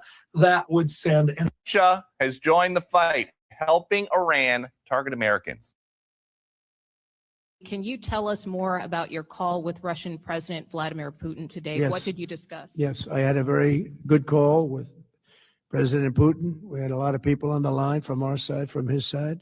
We were talking about Ukraine, which is just a never-ending fight. And look, there's tremendous hatred between President Putin and President Zelensky. They can't seem to get it together. But I think it was a positive call on that subject. And we obviously talked then about the Middle East. And he wants to be helpful. I said, you could be more helpful by getting the Ukraine-Russia war over with. That would be more helpful. But we had a very good talk, and he wants to be very constructive. Can you tell us more about your call with Russian President Vladimir? CBS News has three sources telling us that Russia is providing intelligence to Iran on U.S. positions and movements. The average American might hear that and think that's a big and dangerous deal. Is it? Well, we're tracking everything. Our commanders are aware of everything. We have the best intelligence in the world. We're aware of who's talking to who, why they're talking to him, how accurate that information might be, how we factor that into our battle plans, our CENTCOM commander. So we know what's going on. And the president has an incredible knack at knowing how to mitigate those risks. And so the American people can rest assured their commander-in-chief is well aware of who's talking to who, and anything that shouldn't be happening, whether it's in public or back-channeled, is being okay. Therefore, expect conversations All right. with the Russians. Translation. This goofball Pete Hegseth, they don't know anything. This has caught them completely off guard. Don't believe the hype. Okay. Here it is. You got a guy who only served in the military, but never was a 4-star general. This Pete, he's lying through his teeth. They didn't know. This has got them completely in derision. Which is why Donald Trump had been calling for a ceasefire. But Iran said, nah. Don't believe this idiot. Why do you think that right now the whole talk of reinstating the draft is on the table? Because they know they've messed up big time. But pride is not going to let them call defeat. The money that they want to extract out of this conflict, they don't want to let it go. Despite all the red flags showing you that they're going to lose. And you know what? Let me just read this comment. Eugene Dawson, you got a lot going on. But I want to read this, and I want y'all to let me show you how deep it is in this spiritual warfare in the title. Eugene Dawson writes, the Satanists who sit at the top of the NWO, New World Order, pyramid gave an outline of the 3 world wars needed to bring Satanism and the ruling into this world. Actually, the aesthetic dictatorial rule in China is the model that the NWO wants to implement on the way to Satanism. This is why Richard Nixon, former President Richard Nixon, see, Eugene took it way back. Richard Nixon and Henry Kissinger made a deal with China in 1973 to move the U.S. manufacturing base to China and slowly collapsed the United States of America. So if the U.S. loses, the NWO has planned the rise of China since 1973. Now, that is significant because, see, knowing the history in the game of power politics is critical. But now I'm going to say to Eugene that this is why China, Russia, and all these other nations are backing out. They don't want that Satanism dragnet on them. See, the Bible said that America was going to, when all the other nations would remember the treachery and the evils that this nation has done to them. And now payback is in full effect. If the commander-in-chief was so adept as to what was going on, how come he's always telling the reporters when they ask him critical questions, oh, shut up, you're asking a stupid question, instead of just answering the question whether he agrees with it or not? Pete Hegseth was never a high-ranking general, but he has so much to say. Come on, man. We are in deep doo-doo. And I say we because you better believe that we, the American citizens, and it's because we still are citizens and captives, or should we say, and we the captives, we're going to feel the squeeze of this thing economically. And not long, and pretty soon the draft is coming. And it's going to be all out uncivil warfare right here on American shores. Brace yourself, y'all. It's coming. It's inevitable. Run the video, Karima.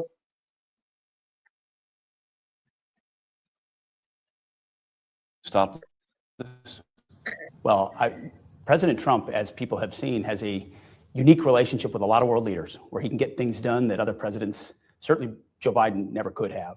And through direct conversations or indirect, through him one-to-one or through his cabinet, messages definitely can be delivered. Does this put U.S. personnel in any more danger than they otherwise would be?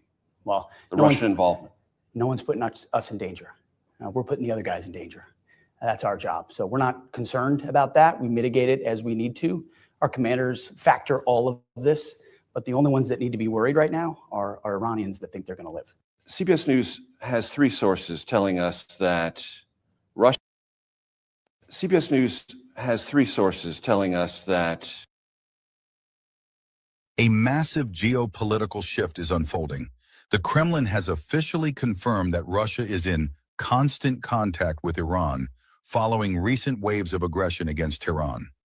Putin's spokesperson, Dmitry Peskov, stated that Moscow is closely monitoring the situation and remains in direct dialogue with Iranian leadership as tensions with Israel and the U.S. reach a breaking point. While Russia emphasizes a diplomatic solution, this high-level coordination sends a clear message to the West. Iran is not standing alone. Peskov expressed deep disappointment that despite progress in mediated talks, the situation has degraded into direct conflict. Moscow is now analyzing the fallout, raising questions about how this alliance will impact global security and the ongoing wars in both the Middle East and Ukraine. Is Russia preparing to step in, or is this a strategic warning to Washington? The stakes have never been higher. Stay tuned to verify. В эти дни беспокойные, вы знаете, что наша позиция была изложена в соответствующем заявлении Министерства иностранных дел Российской Федерации. Собственно, здесь добавить нечего. Я лишь могу сказать, что мы находимся в постоянном контакте с руководством Ирана и обсуждаем ситуацию вокруг этой страны. Вместе с тем продолжаем и наше общение с руководством стран, затронутыми конфликтом, в том числе с государствами Персидского залива. Но членство в БРИКС не предусматривает обязательств по оказанию взаимопомощи во время вооруженной агрессии. Это организация иного характера, и там речь идет о сотрудничестве в других областях. Это первое. Вот.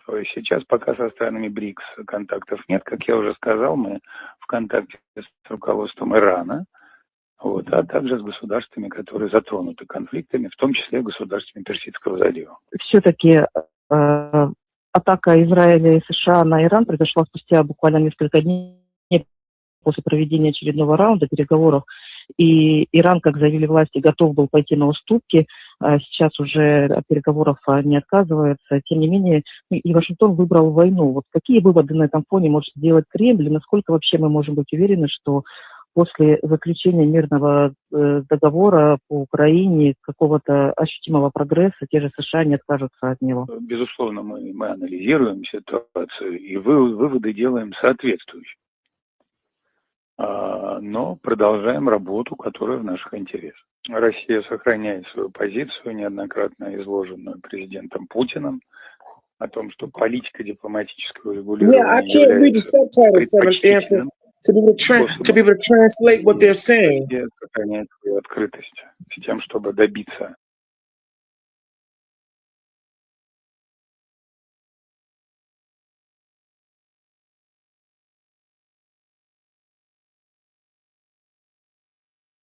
But as you can see, we have our facts lined up. China's massive show.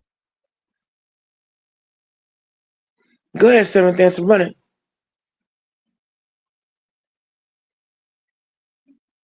Force today, the parade of new weapons. China's President Xi, Russia's Vladimir Putin, North Korea's Kim Jong-un, all there together. And tonight, what President Trump is now saying about this, acknowledging today he did watch it. And the rare hot mic moment between President Xi and Vladimir Putin. Our Britt Clennett is in Beijing.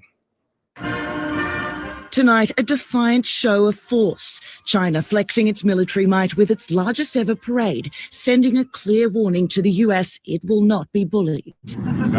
For the first time, President Xi Jinping standing shoulder to shoulder with Russian President Vladimir Putin and North Korea's Kim Jong-un. China showcasing new weapons, including nuclear missiles experts say could be capable of striking the continental US. Powerful attack drones, including large torpedo-like underwater drones and lasers China calls the most powerful in the world. And four-legged robot wolves designed to locate mines and hunt down soldiers. All while thousands of troops paraded in perfect unison. It's quite extraordinary to be this close to marching soldiers right here in Tiananmen Square in the heart of the Chinese capital. President Trump tonight acknowledging he did watch. I thought it was a beautiful ceremony. I thought it was very, very impressive. But I understood the reason they were doing it, and they were hoping I was watching, and I was watching. In an earlier post on social media, the president accused Xi, Putin, and Kim of conspiring against the US. Putin saying the suggestion shows Trump's sense of humor and claimed none of the leaders at the parade said anything negative about the president. And tonight, that rare hot mic moment right before the parade, Putin and Xi caught in a candid conversation. Putin overheard talking about multiple organ transplants as a way to achieve immortality. Xi responding, say some predict that in this century, humans may live up to 150 years old. Putin has been leading Russia for 25 years, Xi leading China for almost 13. And both leaders heard talking about immortality as they tried to send a message to the US and the world. And David, one more thing we took note of here in Beijing, Kim Jong-un bringing his daughter, Kim Ju-ae, on this rare trip outside of North Korea, fueling speculation she could next be in line to lead North Korea. Tonight into China's massive show of force today, the parade of new weapons. China's can be summarized into one key message, that is, to bring about ceasefire and end hostilities. Ancient Chinese wisdom warns that weapons are ominous tools and should not be used without discretion. Seeing the Middle East engulfed in flames, I want to say that this is a war that should not have happened. It is a war that does no one any good. The history of the Middle East tells the world time and again that force provides no solution, and armed conflict will only increase hatred and breed new crises. Once again, China calls for an immediate stop to military operations to avoid the spiraling escalation of the situation and prevent the conflict from spilling over and spreading. China is of the view that to find the right and proper solution to the issues relating to Iran and the Middle East, the following fundamental principles must be observed.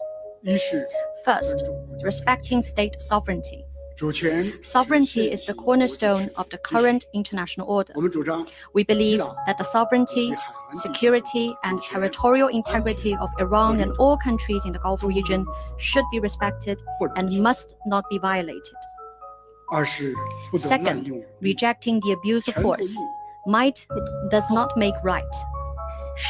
The law of the jungle must not return and rule the world. Willful use of force does not prove one's strength.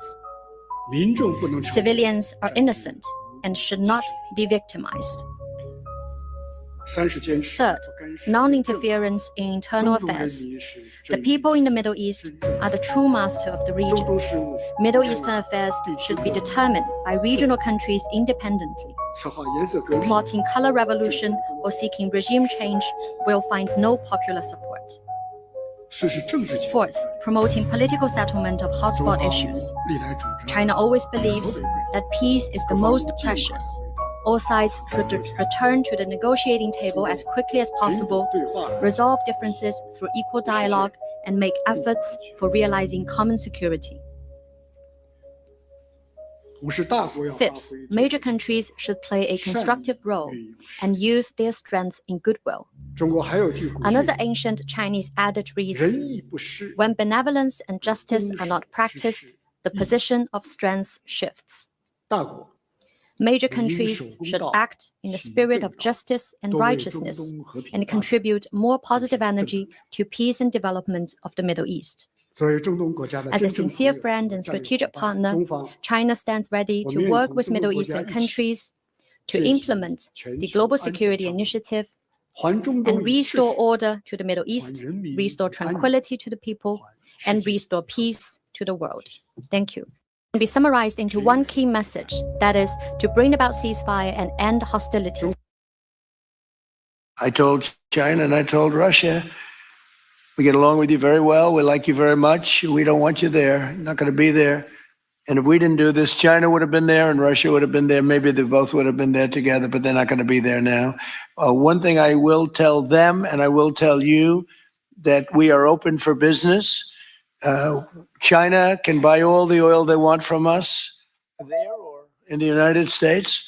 Russia can get all the oil they need from us. I told China and I told Russia, we get along with you very well. We like you. I told China and I told Russia. If you want to have war, you will get war. If you want to destroy China, you will be destroyed. This is very serious. China's policy is very clear. China will not fire the first shot, but China will not allow you to fire the second shot. If you want to have war, you will get war. If you want to destroy China, China has issued an urgent message to the United States.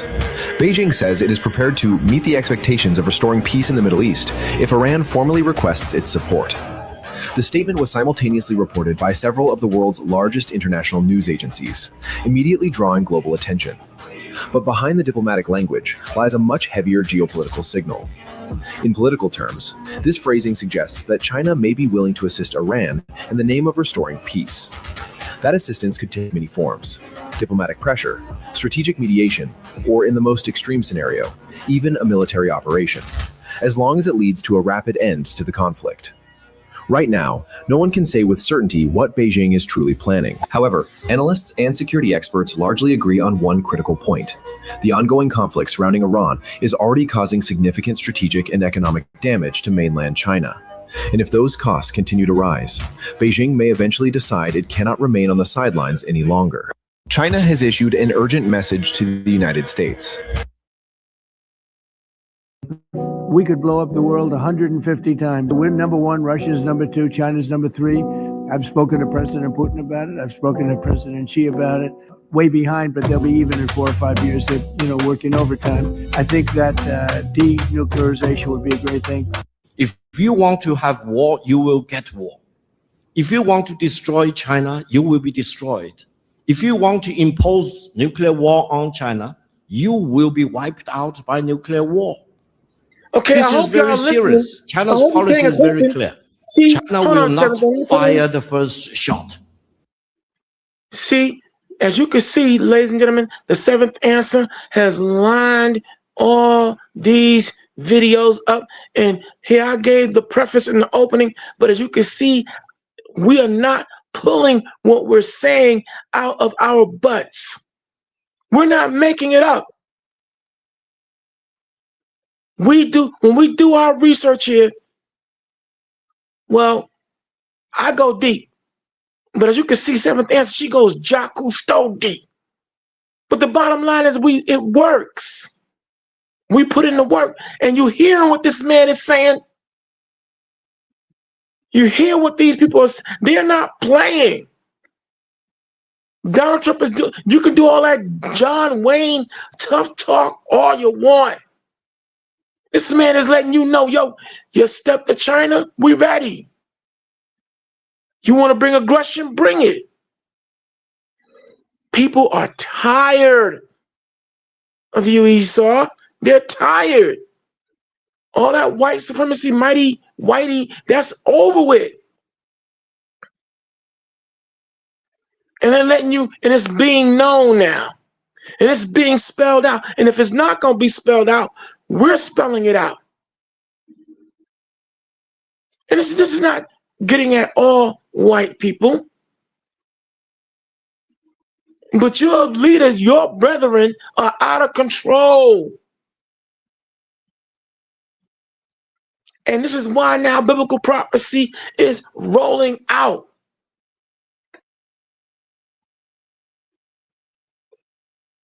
Our time, foundational Black American, the children of Israel, our time is now. And this divine judgment is not going to stop. This is all biblical prophecy being played out. This is why a great many of you tune into the Lion's Den. Why? Because you know we're going to give you the truth.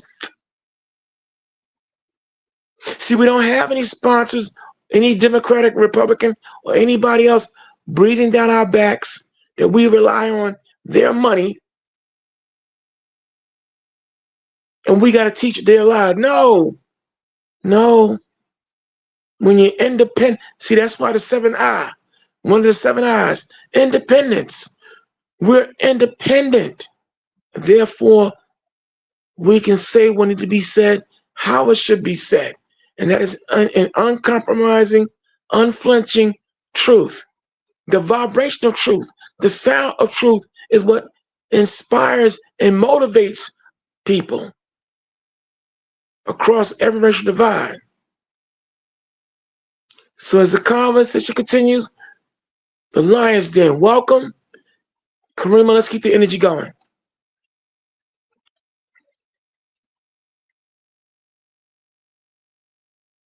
But China will not allow you to fire the second shot.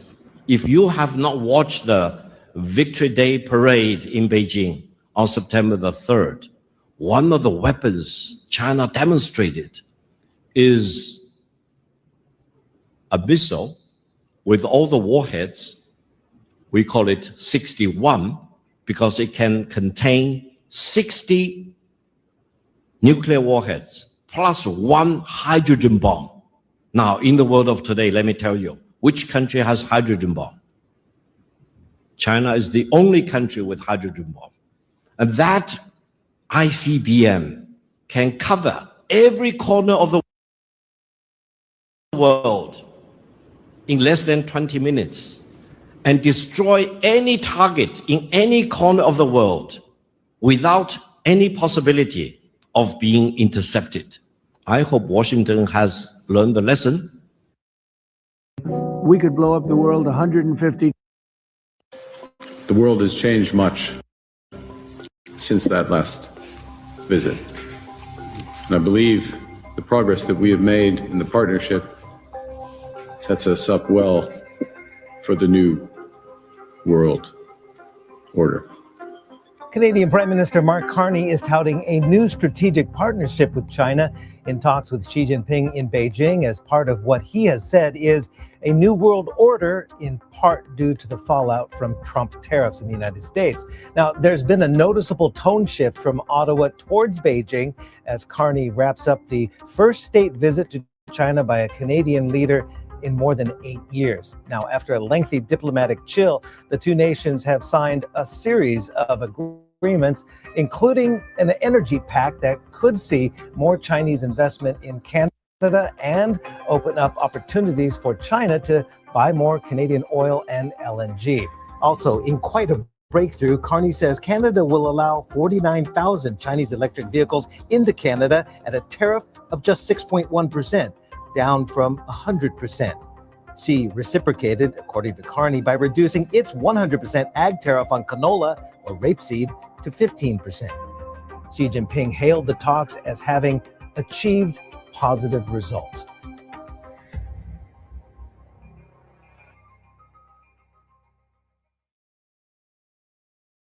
The globalist elite are in a full-blown panic.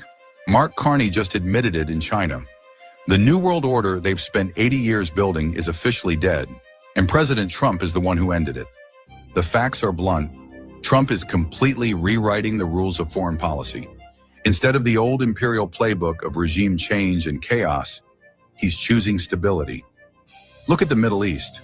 Trump just launched phase 2 of his Gaza peace plan, and he's not following Netanyahu's script. He's built a board of peace that includes Egypt, Turkey, and Qatar. Partners the old guard never thought possible. Simultaneously, he's dismantling the infrastructure of global terror. Secretary Marco Rubio just designated the Muslim Brotherhood chapters in Egypt, Jordan, and Lebanon as terrorist organizations, while the Treasury is cutting off their global funding. The era of using binaries like pro-Israel or pro-Muslim to fuel endless wars is over. Trump is building a world of sovereign partners, and the empire is terrified because they've lost control. The debate is over. Do you stand with sovereign nations or the globalist elite? Type 1776 in the comments. Join the 17. You start by secretly creating a problem in the world and making sure someone else is blamed for it in the public arena, in the public mind. It could be a run on a currency, it could be a government collapse, at its most extreme it could be a war, because the two world wars in this century, all sides were funded by the same people. Provable. The same people that funded the Allies in the Second World War and funded the Soviet Union also funded Hitler. Through loans from America, known as the Young Plan and the Dawes Plan, and also via the German subsidiaries of American multinational companies. Why would they do that? Why would someone want to fund all sides in a war? What is good is a war? Well, first of all, on one level, it makes vast amounts of money if you're lending money to all sides and you're also selling them lots of arms and all that stuff. But the fundamental reason for a war is to change the nature of post-war society. And what we saw in the First World War and the Second World War were massive global examples of problem, reaction, solution. We are looking at a gigantic con-trick before our eyes. We don't live in a democracy in this country or in America and these other places. We live in a one-party state where the same force from the peak of the pyramid string pulls all sides. The creation of a one-world government to which nation states would be principalities, administrative units, a world central bank which would administer all financial transactions on the planet, a world currency which wouldn't be coins and notes, it would be merely electronic, cashless society for which there are fundamental implications for freedom, as we'll see as we go along tonight. A world army under centralized control with nation state armies dismantled under the justification of seeking peace, and a microchipped population linked to a global computer, the latter of which sounds bizarre. You start by secretly creating a problem in the world and making sure someone else is blamed for it in the what's happening culturally in Europe, what's their crackdowns on free speech. They just look less and less like we do. Yeah. And there's a real question about whether there's a massive shift happening now in terms of world alliances long term. Well, it's definitely, I think, a new world order. I think the president has sought to it. There's a new world order in trade. There's a new world order in globalization and the way that we invest in our economy versus, foreign supply chains. There's a new world order and that the president is willing to shake up some old alliance structures. I mean, NATO, I think, is much different because of the president's leadership than it was 10 years ago. It was sort of coasting. It was effectively a protectorate of the United States of America. Obviously, you saw what happened in Venezuela. So yeah, the president is putting a stamp on world history, but fundamentally in an America first way. What's happening culturally in Europe, what's their crackdowns on free speech. Wait, it's not about their nukes? No. Iran's central bank counts because their oil and energy is very important, including for China. Larry Fink and BlackRock have said we need to move very rapidly. All investments on a tokenized platform. what it means is this is going to be, We have one common blockchain.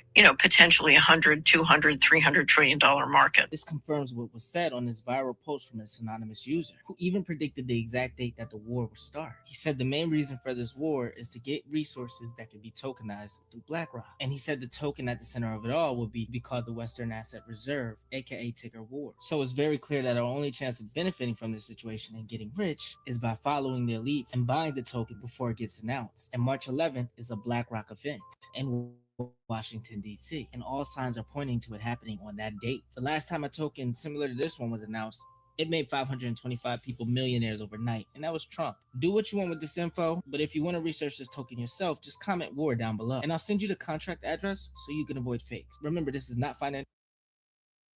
Former Prime Minister Dr. Mahathir Mohamad said that the Trans-Pacific Partnership, or TPPA, is a new world order strategy by a powerful pact of people led by the US to dominate the world economy.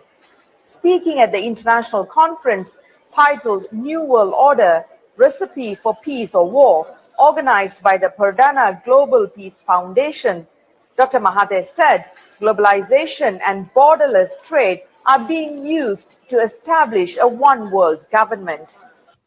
Basically, it is about having a world government. We should abolish all states, all nations, all borders, but instead have only one world government. And that world government is to be by certain people, elites, people who are very rich, very intelligent, very powerful in many ways. They are the ones who will govern the world. There was not much talk about democracy or choice of leaders. Instead, there was to be a government by these elites who will impose their rules on everyone in this world. And for those who are unwilling to submit to them, there will be punishment. And the peace that we will get from this is the peace of the graveyard, because the intention also is to reduce the number of people in this world. At the time when the New World Order was enunciated, the population of this world was only 3 billion. The intention was to reduce it to 1 billion. Now the population of the world is 7 billion.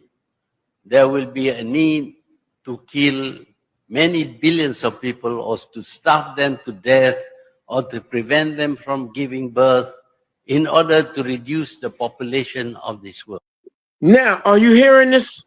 Stop, Karima. Now, you see how they are letting it all hang out? You understand why now Iran is battling? You see why other nations are now battling this satanic dragnet that they're trying to attempt to force everybody under?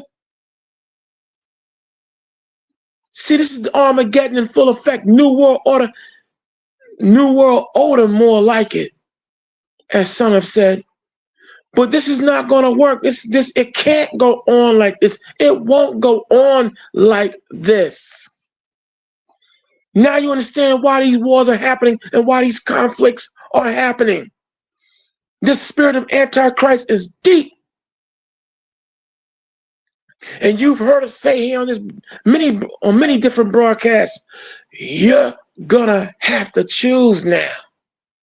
And the only way you're not gonna be able to see this is it because you choose to be blind. You choose to ignore it. But they're laying it to you bare what this conflict is, what it's about. Iran is not playing ball. Russia isn't playing ball. China and other nations are not with this thing. And now the world is awaiting our return. That's the main objective also, to try to keep us down. But even that's it's not gonna work. We the sleepers, the real children of Israel, are no longer asleep, and we're gonna take this kingdom. But not before all these demons walking where earthly feet are revealed. And now they're being revealed. As we continue this conversation, talking about what's on your mind, seventh answer, continue on. The New World Order. Population reduction. Is that what you and Lily were filming? Yeah. I believe we are enslaved in a society where we will not be free to think or feel or do anything other than consume. Slaves for work, to buy things beyond our means. Living in fear of terrorism. I believe this is to blindside us, trick us into a situation where they, the powers that be, will wipe us out.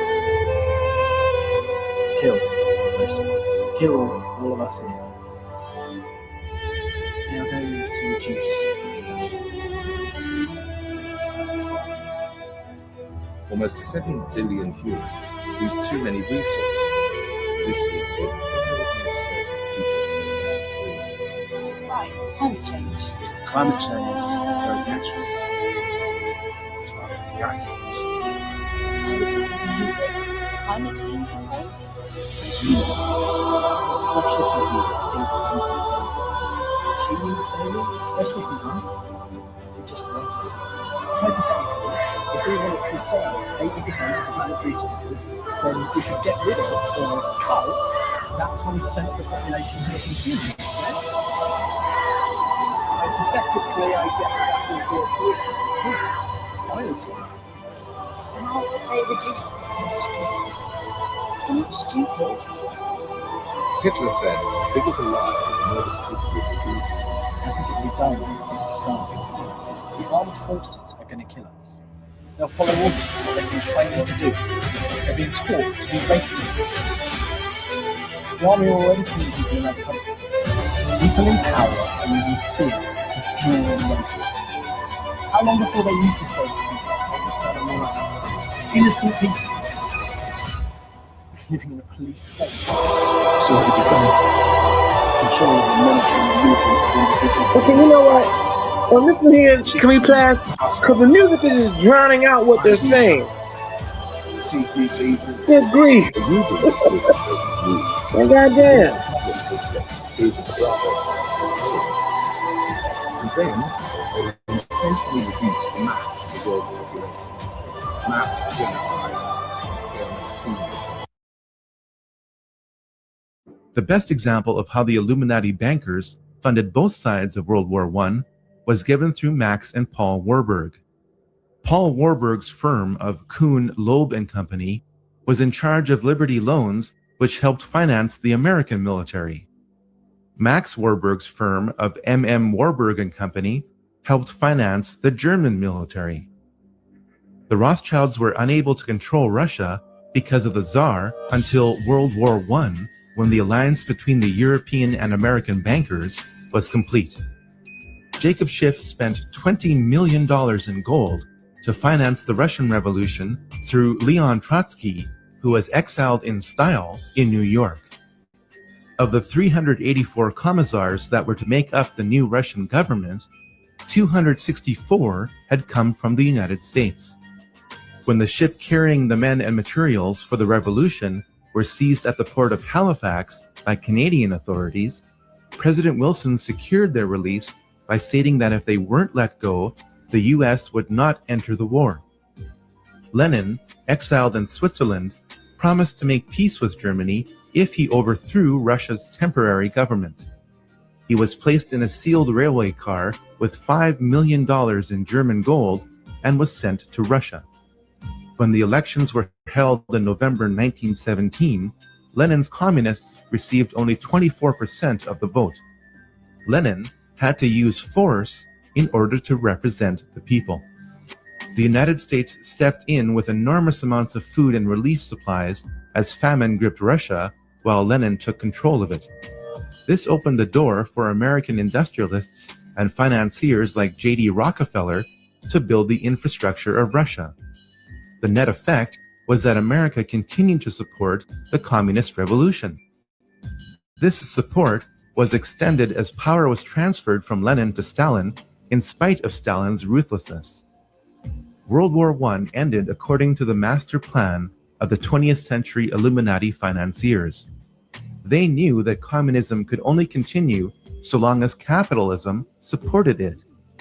The financiers also knew that the oppressive chains of the Treaty of Versailles would be broken by a leader who would eventually rise up from within Germany.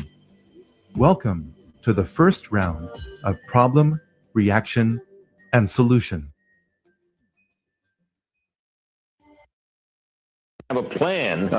What that's all about remains to be seen. God bless the United States. Death to the New World Order. The Republic shall prevail. Goodbye. Label Gen Z is particularly significant, as you can kind of see when viewed through this spiritual lens. The letter Z really needs no introduction because it's often associated with the end or the last of something, right? It's the last letter of the alphabet. Usually when you get to Z, there's nothing really left to do except start over. It kind of symbolizes that this is the final generation before the world fully enters this new world order. Have a plan. What that's all about remains to be seen. God bless you. An eerie clip from an old George H.W. Bush speech when he was in office. We have before us the opportunity to forge for ourselves and for future generations a new world order, a world where the rule of law, not the law of the jungle, governs the conduct of nations. When we are successful, and we will be, we have a real chance at this new world order, an order in which a credible United Nations can use its peacekeeping role to fulfill the promise and vision of the UN's founders. An eerie clip from an old George H.W. Bush. We have before us the opportunity to forge for ourselves and for future generations a new world order, a world where the rule of law, not the law of the jungle, governs the conduct of nations. And for the international order that we have worked for generations to build. Ordinary men and women are too small-minded to govern their own affairs. That order and progress can only come when individuals surrender their rights. And for the international order that we have worked for generations to build. Ordinary men and women are too small-minded to govern their own affairs. That order and progress can only come when individuals surrender their rights. And for the international... And this older gentleman, they began to politely interrogate us. They began to ask us to, be cooperative, come into this agreement with this new government, and everything will be fine for you. Well, my wife, who you'll meet if you come to meetings in the future, is one of the boldest Christians I've ever met. She's also probably one of the kindest and most gentle believers I've ever met. But she will get in the devil's...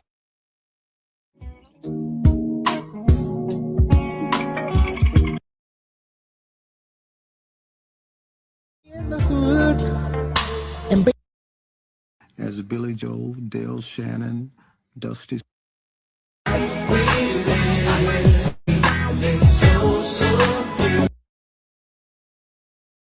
Okay, so Kristi Noem just left downtown Nashville after losing her job as DHS secretary. President Trump announced she was fired on social media, and that came out just minutes before she stepped on stage in front of hundreds of law enforcement officers from all across the country. She was there to speak at what they called a major cities conference filled with sergeants and police officers, even sheriff deputies from different agencies.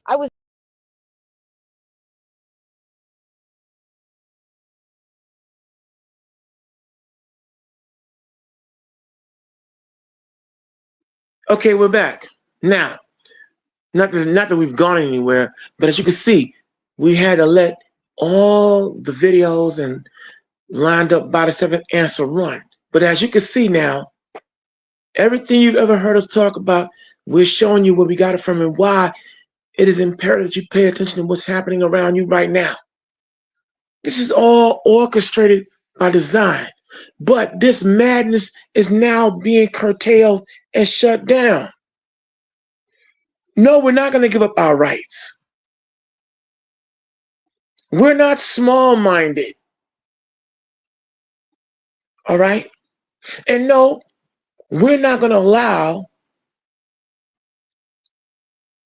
some unsophisticated, demonic, savage punks to try to illustrate and tell us what we have to do. No, you're not God on earth. Let's just get right down to it. See, we have certain individuals who want to be God on earth, and it's not going to go down that way. It's not going to be. This is why all these other nations are bucking up, and this is why now, even in America, the destruction of their own constitution, the law and order model, and you're seeing all this tyrannical and Adolf Hitler Nazi behavior now become much more bolder in its approach and its delivery. Why? Because again, they understand a great many people are not going for the okie doke. So now we're dealing with spiritual warfare. Besides, where's Benjamin Netanyahu and all the other conspiracies? And what is a conspiracy? When a group of people sit down, plot, scheme, scam, and hustle the unsuspecting. But see, this is why we here on the Lion's Den, we make it our business to make sure that no one on our watch will be victimized.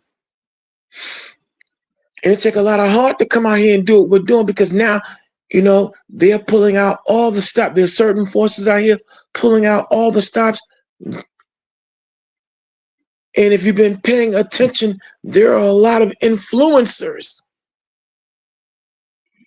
who are turning up. No longer with us here in physical essence, if you catch my drift. All right? A lot of influencers, content creators are suddenly coming up,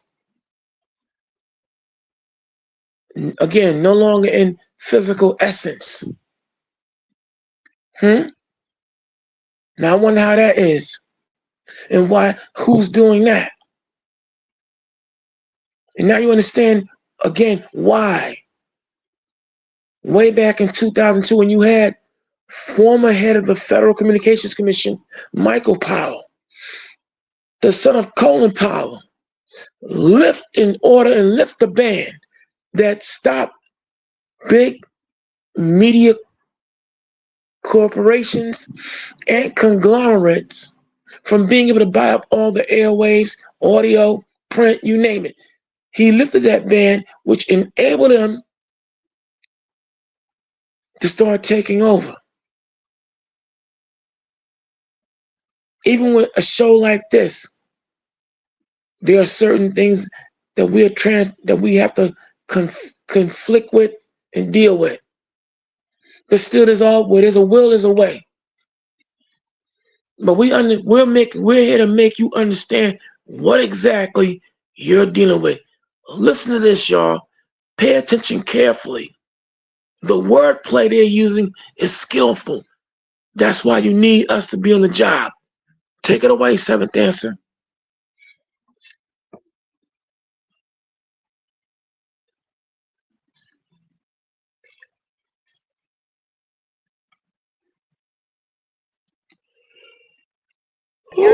Their sons get in, and daughters get involved in this. President Trump wisely does not remove options off of the table. My honest guidance to those young men, and I think their concerns are very legitimate, but if you're worried about the world spinning out of control, if you're worried about a military draft, if you're worried about, God forbid, a world war, the best way to prevent it is to vote for Donald Trump. And I really believe that. Mothers out.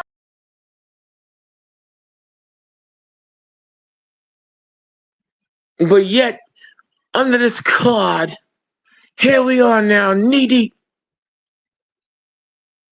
in a conflict that they are not winning, that America isn't winning. And now we have a Israeli prime minister missing in action. Where in the world is Benjamin Netanyahu? And if he got in that Iranian airstrike, well, there you have it. This is that's a clear fire sign on how this is gonna progress and gonna end. See, again, we are only talking about it. We want to take action now through divine and spiritual ways and means in the area of justice, because look, this is the world that we've inherited and we don't like what we're seeing. But what we're not going to do is go along just to get along. We're not going to have the wool pulled over our eyes. And what we're not going to have is a pile of dookie poo put in front of us and get told that we should say it's sweet when it's not. So when we come here on this medium, we're under divine orders to tell the truth, the whole truth, and nothing but the truth. And now you understand now you understand why you're seeing in these last 25 years in particular the deterioration of the freedom of speech, the freedom of understanding, the freedom of information, the freedom to be intelligent. All these things are being wiped out.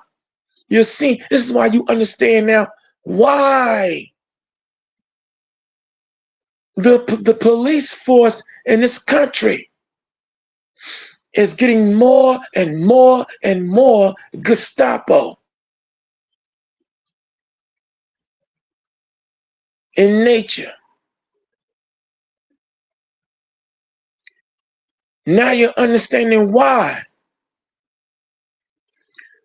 certain media outlets are being bought up by low-key or high-key Nazis.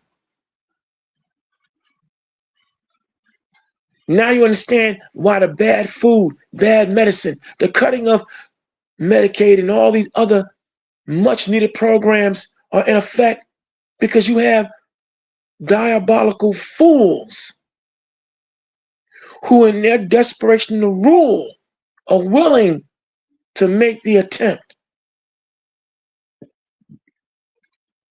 to sacrifice and take as many lives necessary because they really believe that they are God on this earth.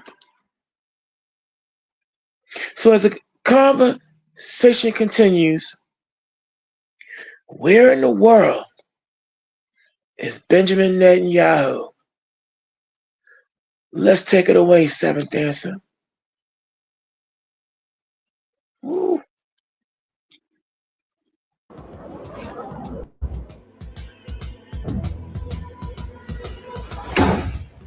Here we go. There's one more.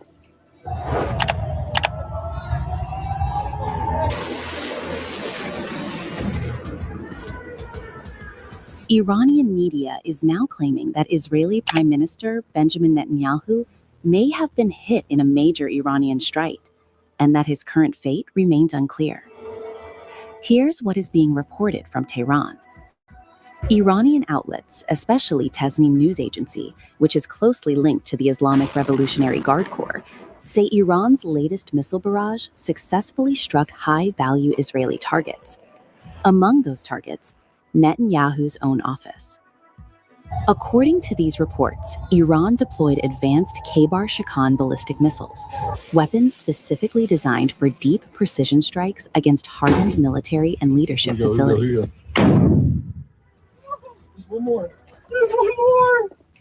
Iranian sources say one of these missiles hit the area linked to Netanyahu's command location, triggering intense speculation about what happened inside. Some Iranian reports are also pointing to a powerful strike on a secret underground wartime facility in Tel Aviv, widely circulating online as Bibi's bunker. This underground shelter is believed to be a highly fortified command site used by Israeli leadership during wartime emergencies. And videos circulating online show massive explosions, fires, and destruction in central Tel Aviv, suggesting that the site may have been directly targeted during the Iranian missile barrage. Iranian analysts say the strike demonstrates Tehran's ability to reach Israel's most sensitive leadership locations, even those believed to be deep underground and heavily protected. The strikes come during a dramatic escalation between the two countries. Iran says the attacks were retaliation after Israeli and U.S. strikes reportedly killed Iran's supreme leader, Ali Khamenei. In response, Iran launched waves of missiles and drones toward Israel, targeting what it calls strategic command centers and leadership infrastructure. Now, Iranian media claims that Netanyahu's location was among the sites struck, and they say his fate after the strike remains uncertain. Israeli officials have dismissed these reports, but Iranian outlets continue to highlight the strike as proof that Israeli leadership is no longer beyond reach. If these claims hold true, it would mark one of the most dramatic moments in the Iran-Israel confrontation, potentially reshaping the balance of power in the region.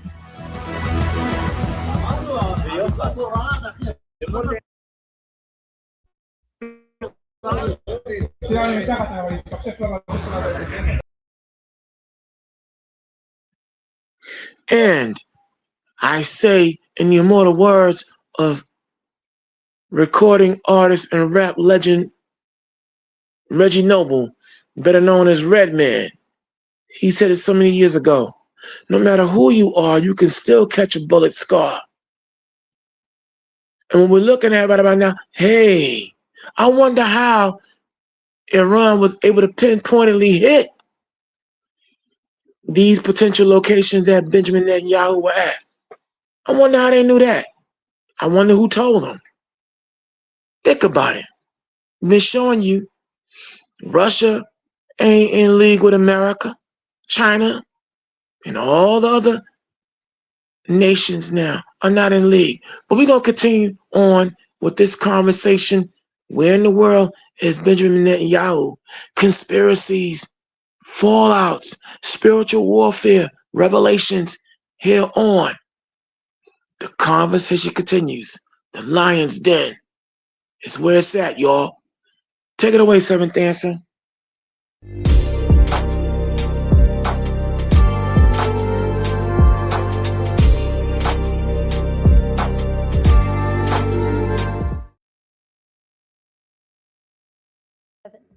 And the intensity is only, the war in the Middle East has now entered day 11.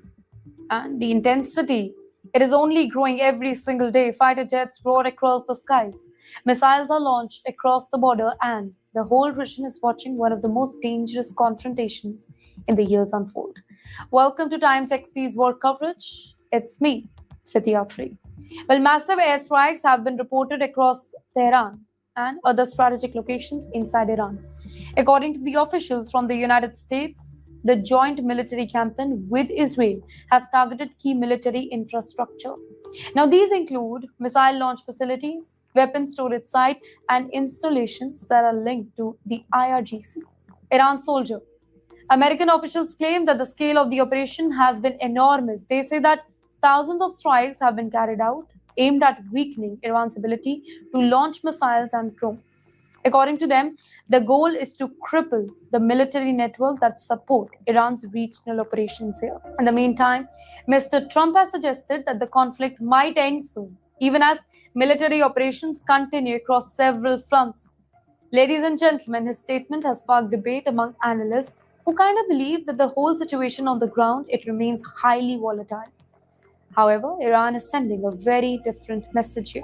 That's right, Tehran has vowed that it will not back down. Iranian commanders say that their forces will continue launching retaliatory strikes, including their ballistic missile and armed drones, aimed at Israeli targets and the US military position across the Middle East. Several regional bases, cities, there have already been reported missile alerts and interception. In fact, Iranian media has also claimed another dramatic claim, suggesting that missiles targeted the residence of Mr. Benjamin Netanyahu. While the reports have triggered intense speculation online, Israeli officials have not really confirmed any direct damage to the Prime Minister's office.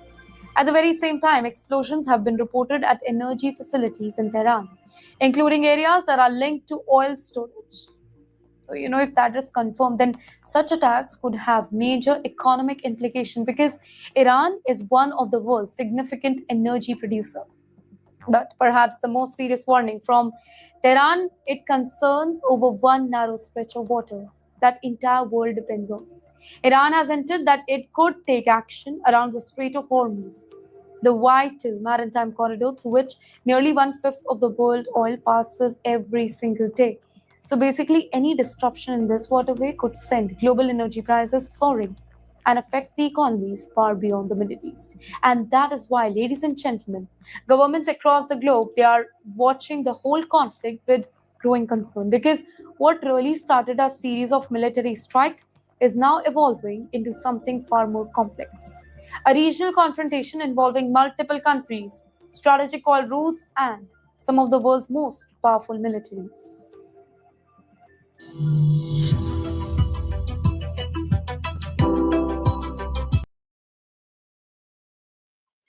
And we're back. See, rapid fire. We're bringing the videos to you non-stop. All right, as we show you that again, we are in critical mass right about now, and it's gonna heat up. And Mr. Dawson, I do agree with you about the fact that the whole hydrogen bomb thing that China leader, and he kind of was bugging a little bit, but still, as the conversation continues, where's Benjamin Netanyahu? America is a critical mass, as Iran is stepping up their game, and Russia and China right behind them. Let's go to work.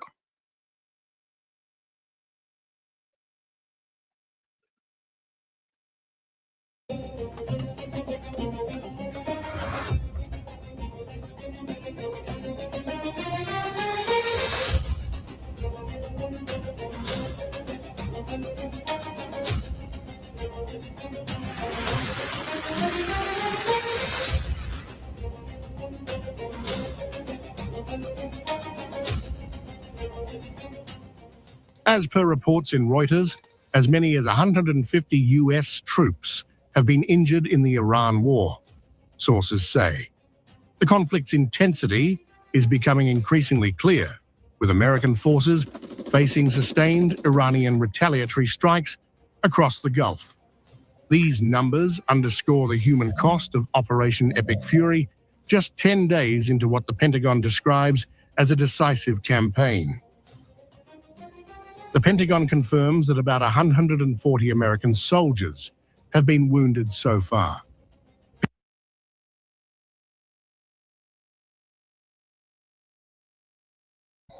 There's 560 plus soldiers wounded and killed. Okay. Pentagon spokesperson Sean Parnell notes that most injuries are minor, but 8 personnel remain seriously wounded and are receiving the highest level of medical care. The fact that 108 troops have translation, they're getting their asses kicked.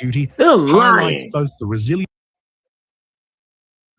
Yeah, like I said, translation, they're really saying they're getting their butts kicked. They're getting rocked. No injury is minor. Anybody getting hurt on any level is not minor. In a war like this, ain't nothing minor. They're getting rocked. Why you think the talk about the draft is on the table, y'all? Just lying. Go ahead, Seventh Answer. Let me take. Of U.S. forces and the scale of exposure they face in hostile environments. The casualty figures follow earlier reports of 7 US deaths during the initial days of the war. Each number represents not just a statistic, but the real toll of frontline combat in Iran's retaliatory response. Operation Epic Fury, launched alongside Israel, targeted key Iranian military and leadership sites, yet these injuries reveal the risks even elite forces face amid high-intensity strikes. US military operations continue across multiple fronts in the Gulf, with B-2 bombers, naval units, and ground forces engaged in coordinated assaults. The Pentagon emphasizes that these injuries are part of the operational realities, while Iranian missile and drone attacks continue to challenge US defensive positions. The situation remains dynamic and tense. As operations proceed, American officials stress the ongoing efforts to degrade Iranian capabilities while minimizing further casualties.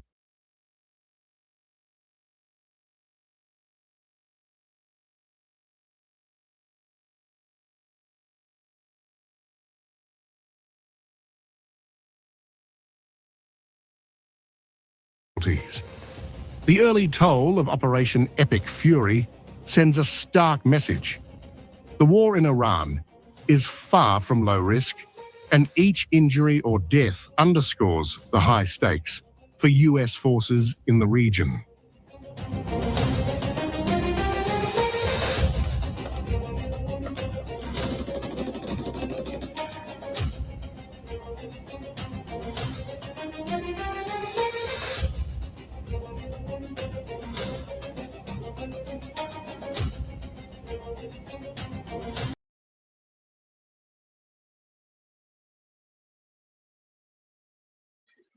Yeah, and we're back. And like I said, they're lying to us, okay?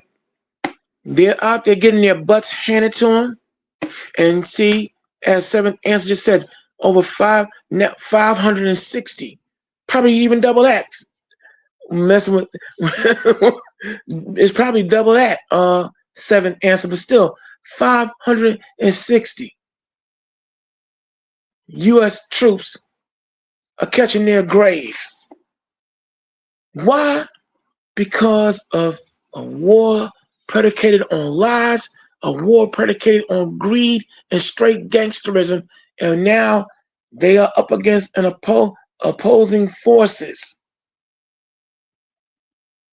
that are not with the Rothschilds and the Bilderbergers and whoever else and all these other criminal families trying to run and lock everything down under the satanic dragnet. They're not with it.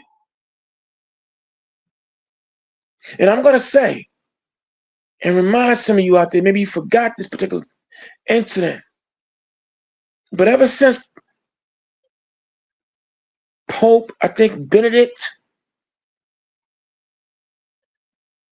when he opened those portals in Rome, the 5 portals that they went underground and opened within the Vatican, then the portals that were open in North Carolina, South Carolina, Ohio, and LA.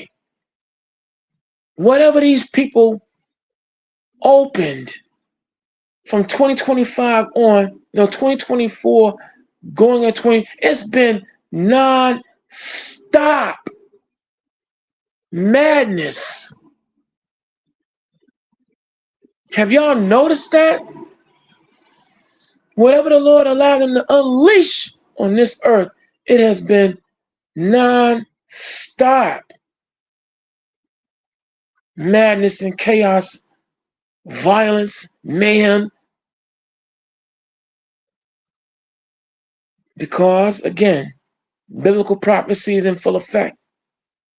And now Satan is revealing himself. They're going public. The Bible in 1 Thessalonians 1:5, I think it is, it said that all will not go down until that man of sin, the man of perdition, the man of hell, reveal themselves. And now they are revealing themselves. And again, the only way you are not going to see this is because you want to be blind. You want to live in a bubble. But as the conversation continues, as you can see, the seventh answer has all the answers lined up. We bring our evidence, we're bringing forth our proof in all things. Seventh answer, take it away.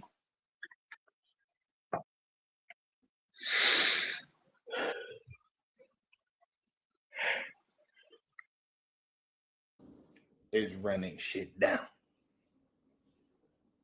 They are not playing with the United States. I was unfamiliar with your game. The reason why is because the media is not reporting it. I was unfamiliar. I'm sorry, Iran. I was unfamiliar because our media is saying that y'all only took 6 of us out. I didn't know it was 500 plus. My bad. My American media is not being honest with me. They were not being honest with me. I had to hear it from some other niggas. The USS Abraham Lincoln aircraft carrier of the US military was attacked with 4 cruise missiles.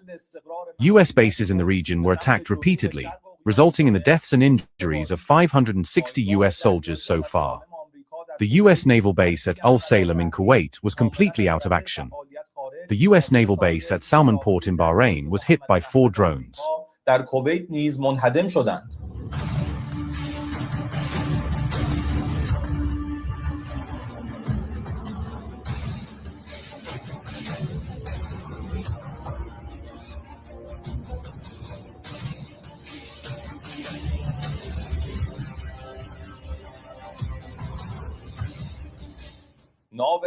The USS Abraham Lincoln aircraft carrier of the US military was attacked with 4 cruise missiles.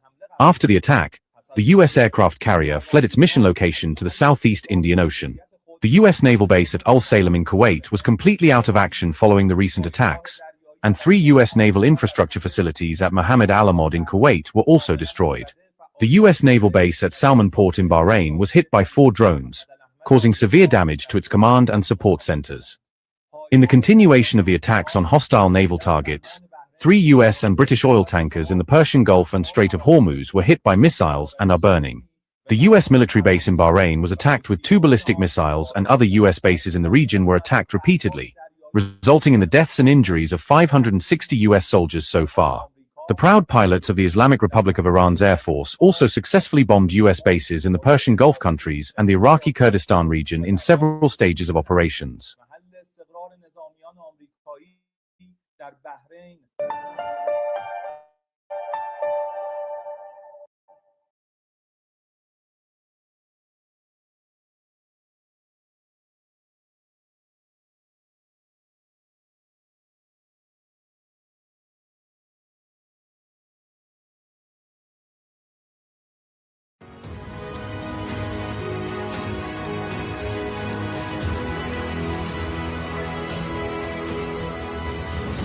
We have some major breaking news right now. Iranian officials say a U.S. military operation inside Tehran has failed and that 173 American soldiers from the elite Delta Force were captured. According to Iranian sources, the operation was part of a covert mission targeting key sites in the capital, but Iranian security forces reportedly intercepted the unit and detained the soldiers. Moreover, Iranian officials say the soldiers are now in Iranian custody, calling the incident a major intelligence and military victory for Iran. However, the United States has strongly denied these reports. Officials from United States Central Command say the claim is false, but from Iran's side, this event is confirmed. Make sure you follow.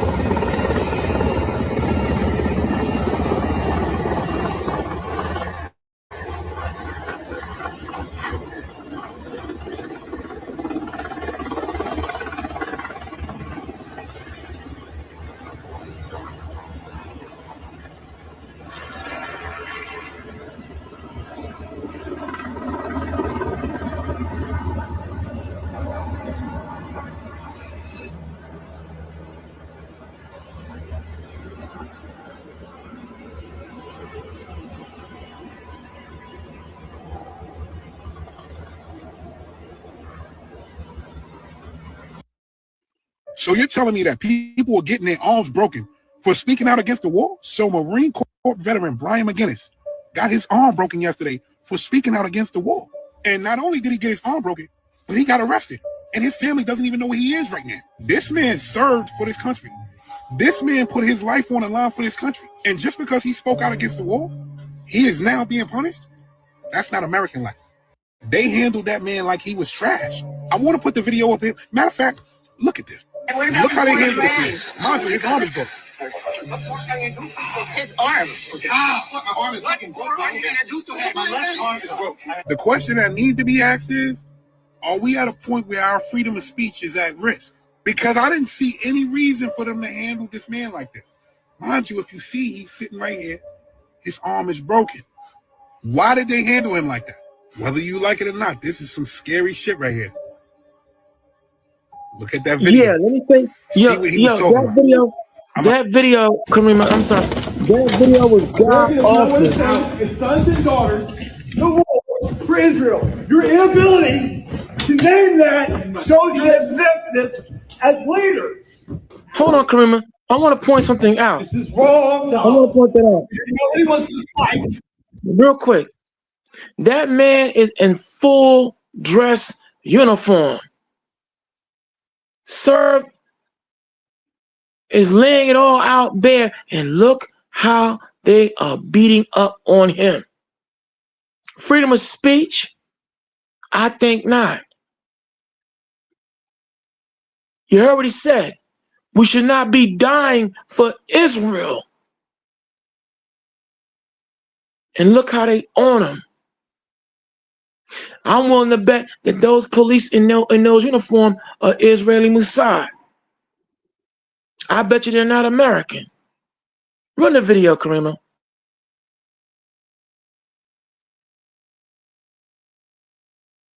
For Israel.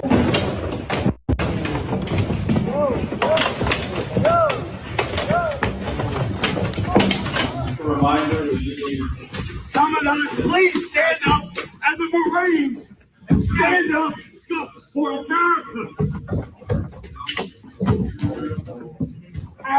No one wants to fight for Israel.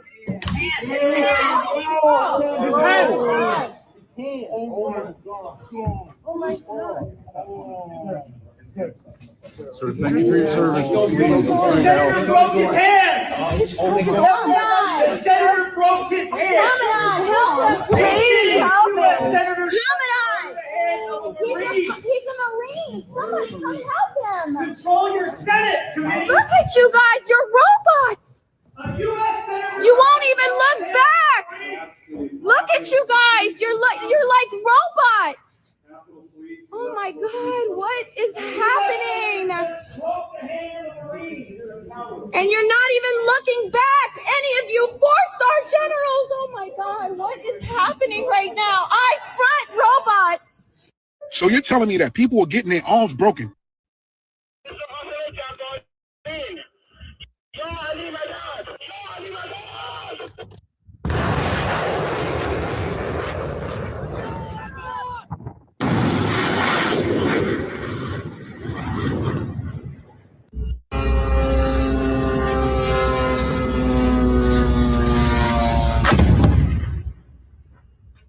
That's my fucking truck. Earlier today, CENTCOM shared the news that 3 U.S. military service members have been killed in action. As one nation, we grieve for the true American patriots who have made the ultimate sacrifice for our nation, even as we continue the righteous mission for which they gave their lives. We pray for the full recovery of the wounded and send our immense love and eternal gratitude to the families of the fallen. And sadly, there will likely be more. Before it ends, that's the way it is. Likely be more. Iran's secret weapon in the standoff with the U.S.? A massive army of fake inflatable tanks and jets, all bought from China to create a stunning illusion. This is inflatable warfare. Thousands of rubber decoys designed to look real from the sky. a cost-effective strategy to confuse and deter a military superpower. But the stakes have skyrocketed. North Korea's Kim Jong-un has issued a chilling warning, threatening direct military intervention if any of his citizens in Iran are harmed. Russia's Putin has joined the fray, vowing to cut off natural gas to any European country that supports a U.S. attack on Iran, escalating the crisis further. With NATO on high alert and fears of a nuclear standoff, one expert has already made a bold prediction. The United States boots on the ground in Iran. Are you afraid of a U.S. invasion in your country? No, we are waiting for them. You are waiting for the U.S. military to invade the ground troops? Yes, because one expert has already stated. No, we are waiting for them. You are waiting for the U.S. military to invade the ground troops? Yes, because we are confident that we can confront them, and that would be a big disaster for them. So you're saying that Iran is ready and willing to take on the U.S. military if there were? Yes, because we are confident that we can confront them, and that would be a big disaster for them. So you're saying that Iran is ready and willing to take on the U.S. military if there were to be ground troops? Well, we were ready for this war even more than the previous war. So you can see, the quality of our missiles, how much they are upgraded after the last war, because we learned lots of lessons. And we are prepared for any other eventuality, even, a ground invasion. So our soldiers are prepared for any scenario. When I said that we are waiting for them, it didn't mean that we are waiting for continuation of the war. No, but we have prepared ourselves to confront with any scenario, with any eventuality, any possibility, and we know that we can handle that. Are your allies Russia and China helping you? Well, they are supporting us politically and otherwise.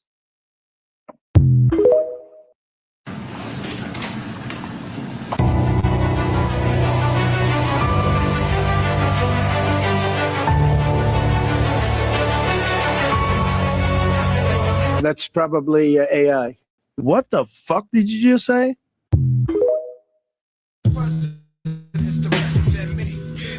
Yeah.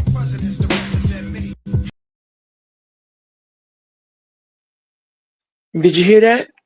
You heard what the man said? They are ready. See, they have watched what happened to Muammar Gaddafi. They watched what happened to Saddam Hussein. They watched what happened to all the other leaders that, dropped their guard, relaxed their guard, and got hit by this government. And they're not making that mistake. They made their adjustments. And again, when you're dealing with a country, a society, where they are dedicated to their cause and to their God and willing to die, well, that's an enemy that's not playing any games. We're in trouble, y'all. We're in big trouble. And it's only going to get worse. Because these John Wayne proud, arrogant twits are going to make it that way. Take it away, Seventh Answer. Rapid fire video after video, y'all. In the single digits with only 6 confirmed U.S. soldier deaths, but Iran. The U.S. government is lying about the number of current military casualties in their war on Iran. Current U.S. death tolls are reported to be in the single digits with only 6 confirmed U.S. soldier deaths, but Iranian media claims to have killed over 500 U.S. soldiers. Top Iranian security official Ali Larijani reports 560 U.S. troop casualties, a figure that is not reported in U.S. media. This is, however, being reported outside of the U.S. China's reporting it. Spain is reporting it. But the U.S. military has already accidentally revealed that there are more casualties than they're letting on, with a now deleted job posting. The U.S. Dover Air Base in Denver was actually caught posting and deleting a job notice about a position for shipping the belongings of U.S. military casualties. The personal effects specialist position was posted for urgent hiring, suggesting that there are more casualties than the U.S. government is letting on. And this comes after Donald Trump's comments at Mar-a-Lago this weekend that there will likely be more casualties in the Iran operation, and that's just the way it is. Sounds like they were already aware of there being more deaths and were just trying to cover for themselves. All hell is breaking loose right now in the Middle East as Donald Trump's ill-fated invasion of Iran is backfiring. Folks, the Trump regime has just issued urgent evacuation orders for Americans in the Middle East rather than telling the Americans how the Trump regime plans on helping them or how the Trump regime will provide emergency airlifts. Instead, the Trump regime State Department has posted the following: depart now via commercial means due to serious safety risks. If you're in, then it lists every Middle East country. Get out now via commercial means. Now, the Trump regime has gutted the State Department, and so there's no one who can physically help the people, the American citizens who are now abandoned in the Middle East, and the Trump regime just left our citizen assistant secretary of state who was runs hair salons. That's one of the reasons I think she was selected. She says, Rubio and the State Department urges Americans depart now from the countries listed below. And she tells people to take commercial planes. There's a war right now that's engulfing the whole Middle East. We have multiple American service members who are killed, and the number of service members killed continues to increase. The number of seriously wounded American soldiers continues to increase. There are air sirens that are ringing in all of these countries right now, and Iran is targeting the airports and the commercial centers and anywhere where there are U.S. interests involved. As I am recording this, alert sounds in Dubai moments ago as Iran is launching massive ballistic missile attacks on Israel, as well as Bahrain, Kuwait, Qatar, Saudi Arabia, and the United Arab Emirates. Also, sources have told Reuters, we can now confirm this as well, that there have been multiple explosions heard in Riyadh's diplomatic quarter in the last few minutes following an Iranian drone strike against the U.S. Embassy. Indeed, there have been explosions there, and the United States Embassy in Riyadh, in Saudi Arabia, has been hit. Fortunately, there's nobody in there, and we do not believe there's any casualties at this point in time. But folks, what a complete and utter disaster there. You can see the smoke and the burning of the United States Embassy in Riyadh. Also, in a release from the Kuwaiti army, the Kuwait General Staff has said they are now dealing with another barrage of Iranian missiles and drones that are in the airspace over Kuwait. Air raid sirens, as I'm recording this, air raid sirens going off now in Bahrain. With all this taking place, Donald Trump has called... I'm coming home, I'm coming home. Tell the world I'm coming home. Let the rain wash away all the pain of yesterday. I know my kingdom within my mistake. I'm coming home, I'm coming home. Tell the world I'm coming home.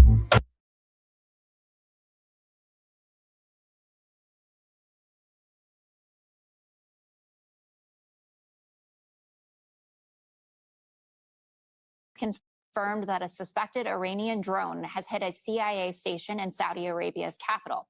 Jennifer Griffin is live in Washington. Jennifer, what do we know? Well, Jessica, we've confirmed with an official source that, in fact, it was an Iranian drone that struck the station, the CIA station in Riyadh. It was part of that U.S. Embassy compound, part of that drone strike last night that led to damage at the embassy. This is certainly a symbolic victory for the IRGC. Nobody was injured. Nobody was at the embassy at the time. The Washington Post was the first to report on the incident, and that it was, in fact, the CIA station that was targeted and hit. But what this indicates is that drones, the Iranian drones, are going to be a big problem. They can take out the missile launchers and even the missile stockpiles, but they have thousands, if not tens of thousands of these drones, and anyone can put them in the back of a truck and fire them.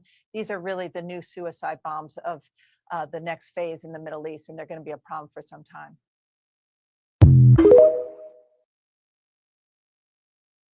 We know the names tonight of all 6 U.S. service members who died in that Iranian drone attack on U.S. forces in Kuwait.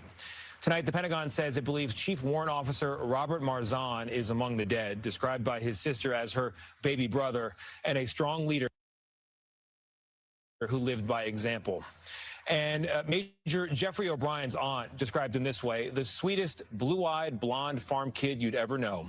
Along with 4 soldiers previously identified, they were part of a logistics unit based out of Des Moines, Iowa. We have some major breaking news right now. Iranian officials say a U.S. military operation inside Tehran has failed and that 173... Why would you go back somewhere where they hoping you fall? They wishing you fail.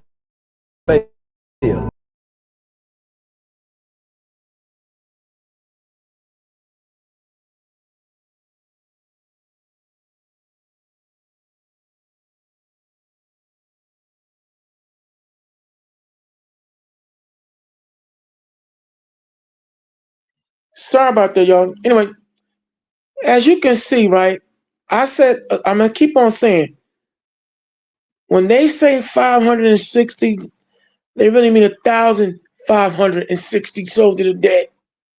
I mean, yo, the lying, man, the lying. But I get it. I understand. But let's rock out with 560. And now 173 soldiers have been captured. Like I said, we are in big trouble. Because believe me, all that's going to play out right here on American shores. Here comes the draft. Here come the high fuel and gas prices. Here comes more job cuts. Here comes more and more other social cuts. Here comes the uncivil war on these shores. And like I said, that was a full dress, uniformed white man, Marine. And that's what they did to him. In the land of the free, in the home of the brave. Shit, man. Go ahead, Karima. Take it away. Saw your husband in these photos with a young woman being massaged. What went through your mind? I am not going to speculate. You didn't have any feelings about young women massaging your husband? I am not going to offer opinions or speculation about anything that I have no context for and was not there. I'll give you an example. If I saw a picture with my wife, it's just really hard to be relevant. If my wife saw pictures with me as a grown man, hanging out with obviously or close to underage women, regardless if it was before we were married or not, it would be a question. And so what I'm asking you is, did any questions regarding those photographs come to your mind? I am going to, just as clearly as I can state, say I don't see the relevance of your question, and I am not going to talk about conversations that I had with my family, especially my husband.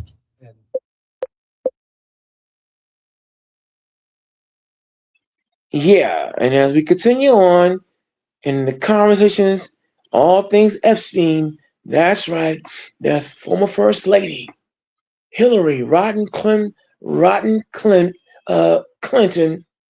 talking about being questioned about the exploits of her husband, William Jefferson Clinton, aka Wild Bill Clinton, and all things Epstein. Yeah, that's right. The fallout continues on that front as well. It's not a joke, it's not a game. But you know what?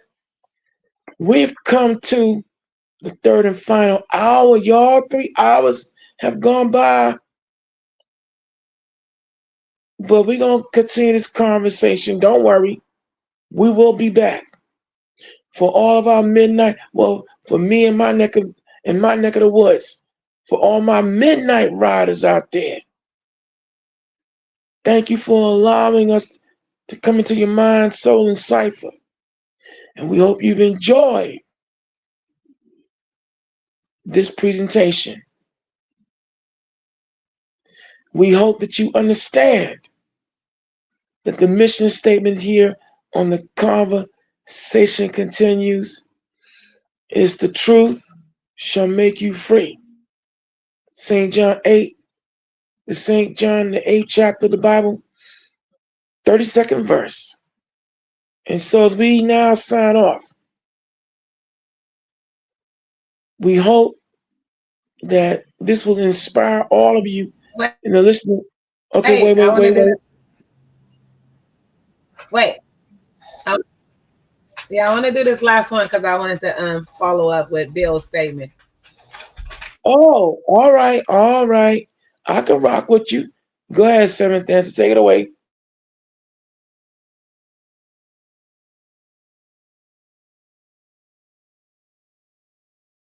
Have you ever had contact with an individual by the name of Shantae Davies? I believe Shantae that's a distinctive name, and so I think that was the name of one of his flight attendants. Okay. She's been described on being on a 2002 Africa trip and providing massages. Was she or any other young female on that trip underage at that time? Not that I'm aware of. Did you ever receive a massage or have physical contact from her or anyone else on that trip? You've seen the pictures. There was one time when I was sitting up and I got a back rub, a neck rub. Okay. And I think Shantae did it, but I'm not sure. Okay. Have you ever had contact with an individual?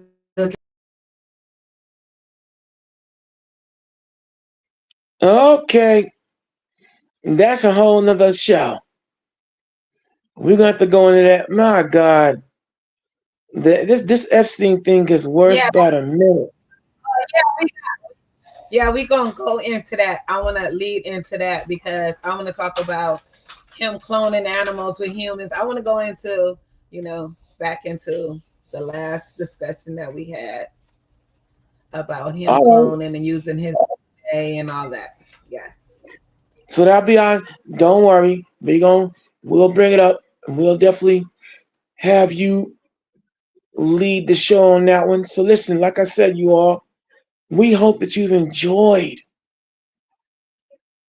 Even though some of this stuff is scary, it is nerve-wracking, and it gets you in your feelings. Still, we hope that you've enjoyed our presentation.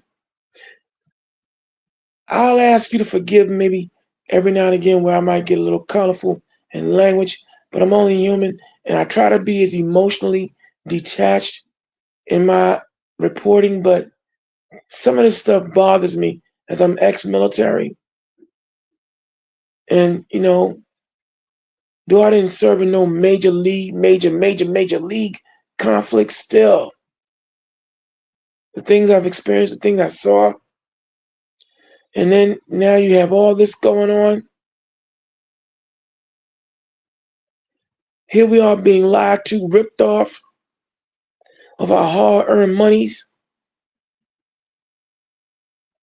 and things that we need by greedy, evil men and women. But we're going to prevail. Don't worry. Those of us who the Lord got marked and protected, we will prevail. So in closing, this has been another powerful episode of The Lion's Den. The conversation continues. Talking about what's on your mind. We've been your host, the Seventh Answer, Lady Karima, the Lioness, and myself, Brother Malakaya, a.k.a. Dark Storm, a.k.a. Baby Hebrew. And we're gonna be right back at you. Following up on this Epstein conversation. Whoa. Who are they, Seventh Answer? Them all 50 Cent's ex-girlfriends. Oh my. All right. Wow. Okay, so as we as we close out, seventh answer, do you have any parting shots? Please hit the like. That's right. Hit the like, subscribe, share this show. All right. And we urge you to watch all of our other previous episodes. You can watch them at your leisure and at your pace. And again, we give an honor to the Lord in Christ, from whom all positive thoughts flow. And as we close out, as always, I go into the spirit of Don Cornelius on the Hebrew tip, on the soul train vibration, by saying, Shalom, be at peace. Aha, love yourself and those around you. And Napash, we hope that the truth that we bring to you will bring comfort and solace to your soul. And we are now up out of here.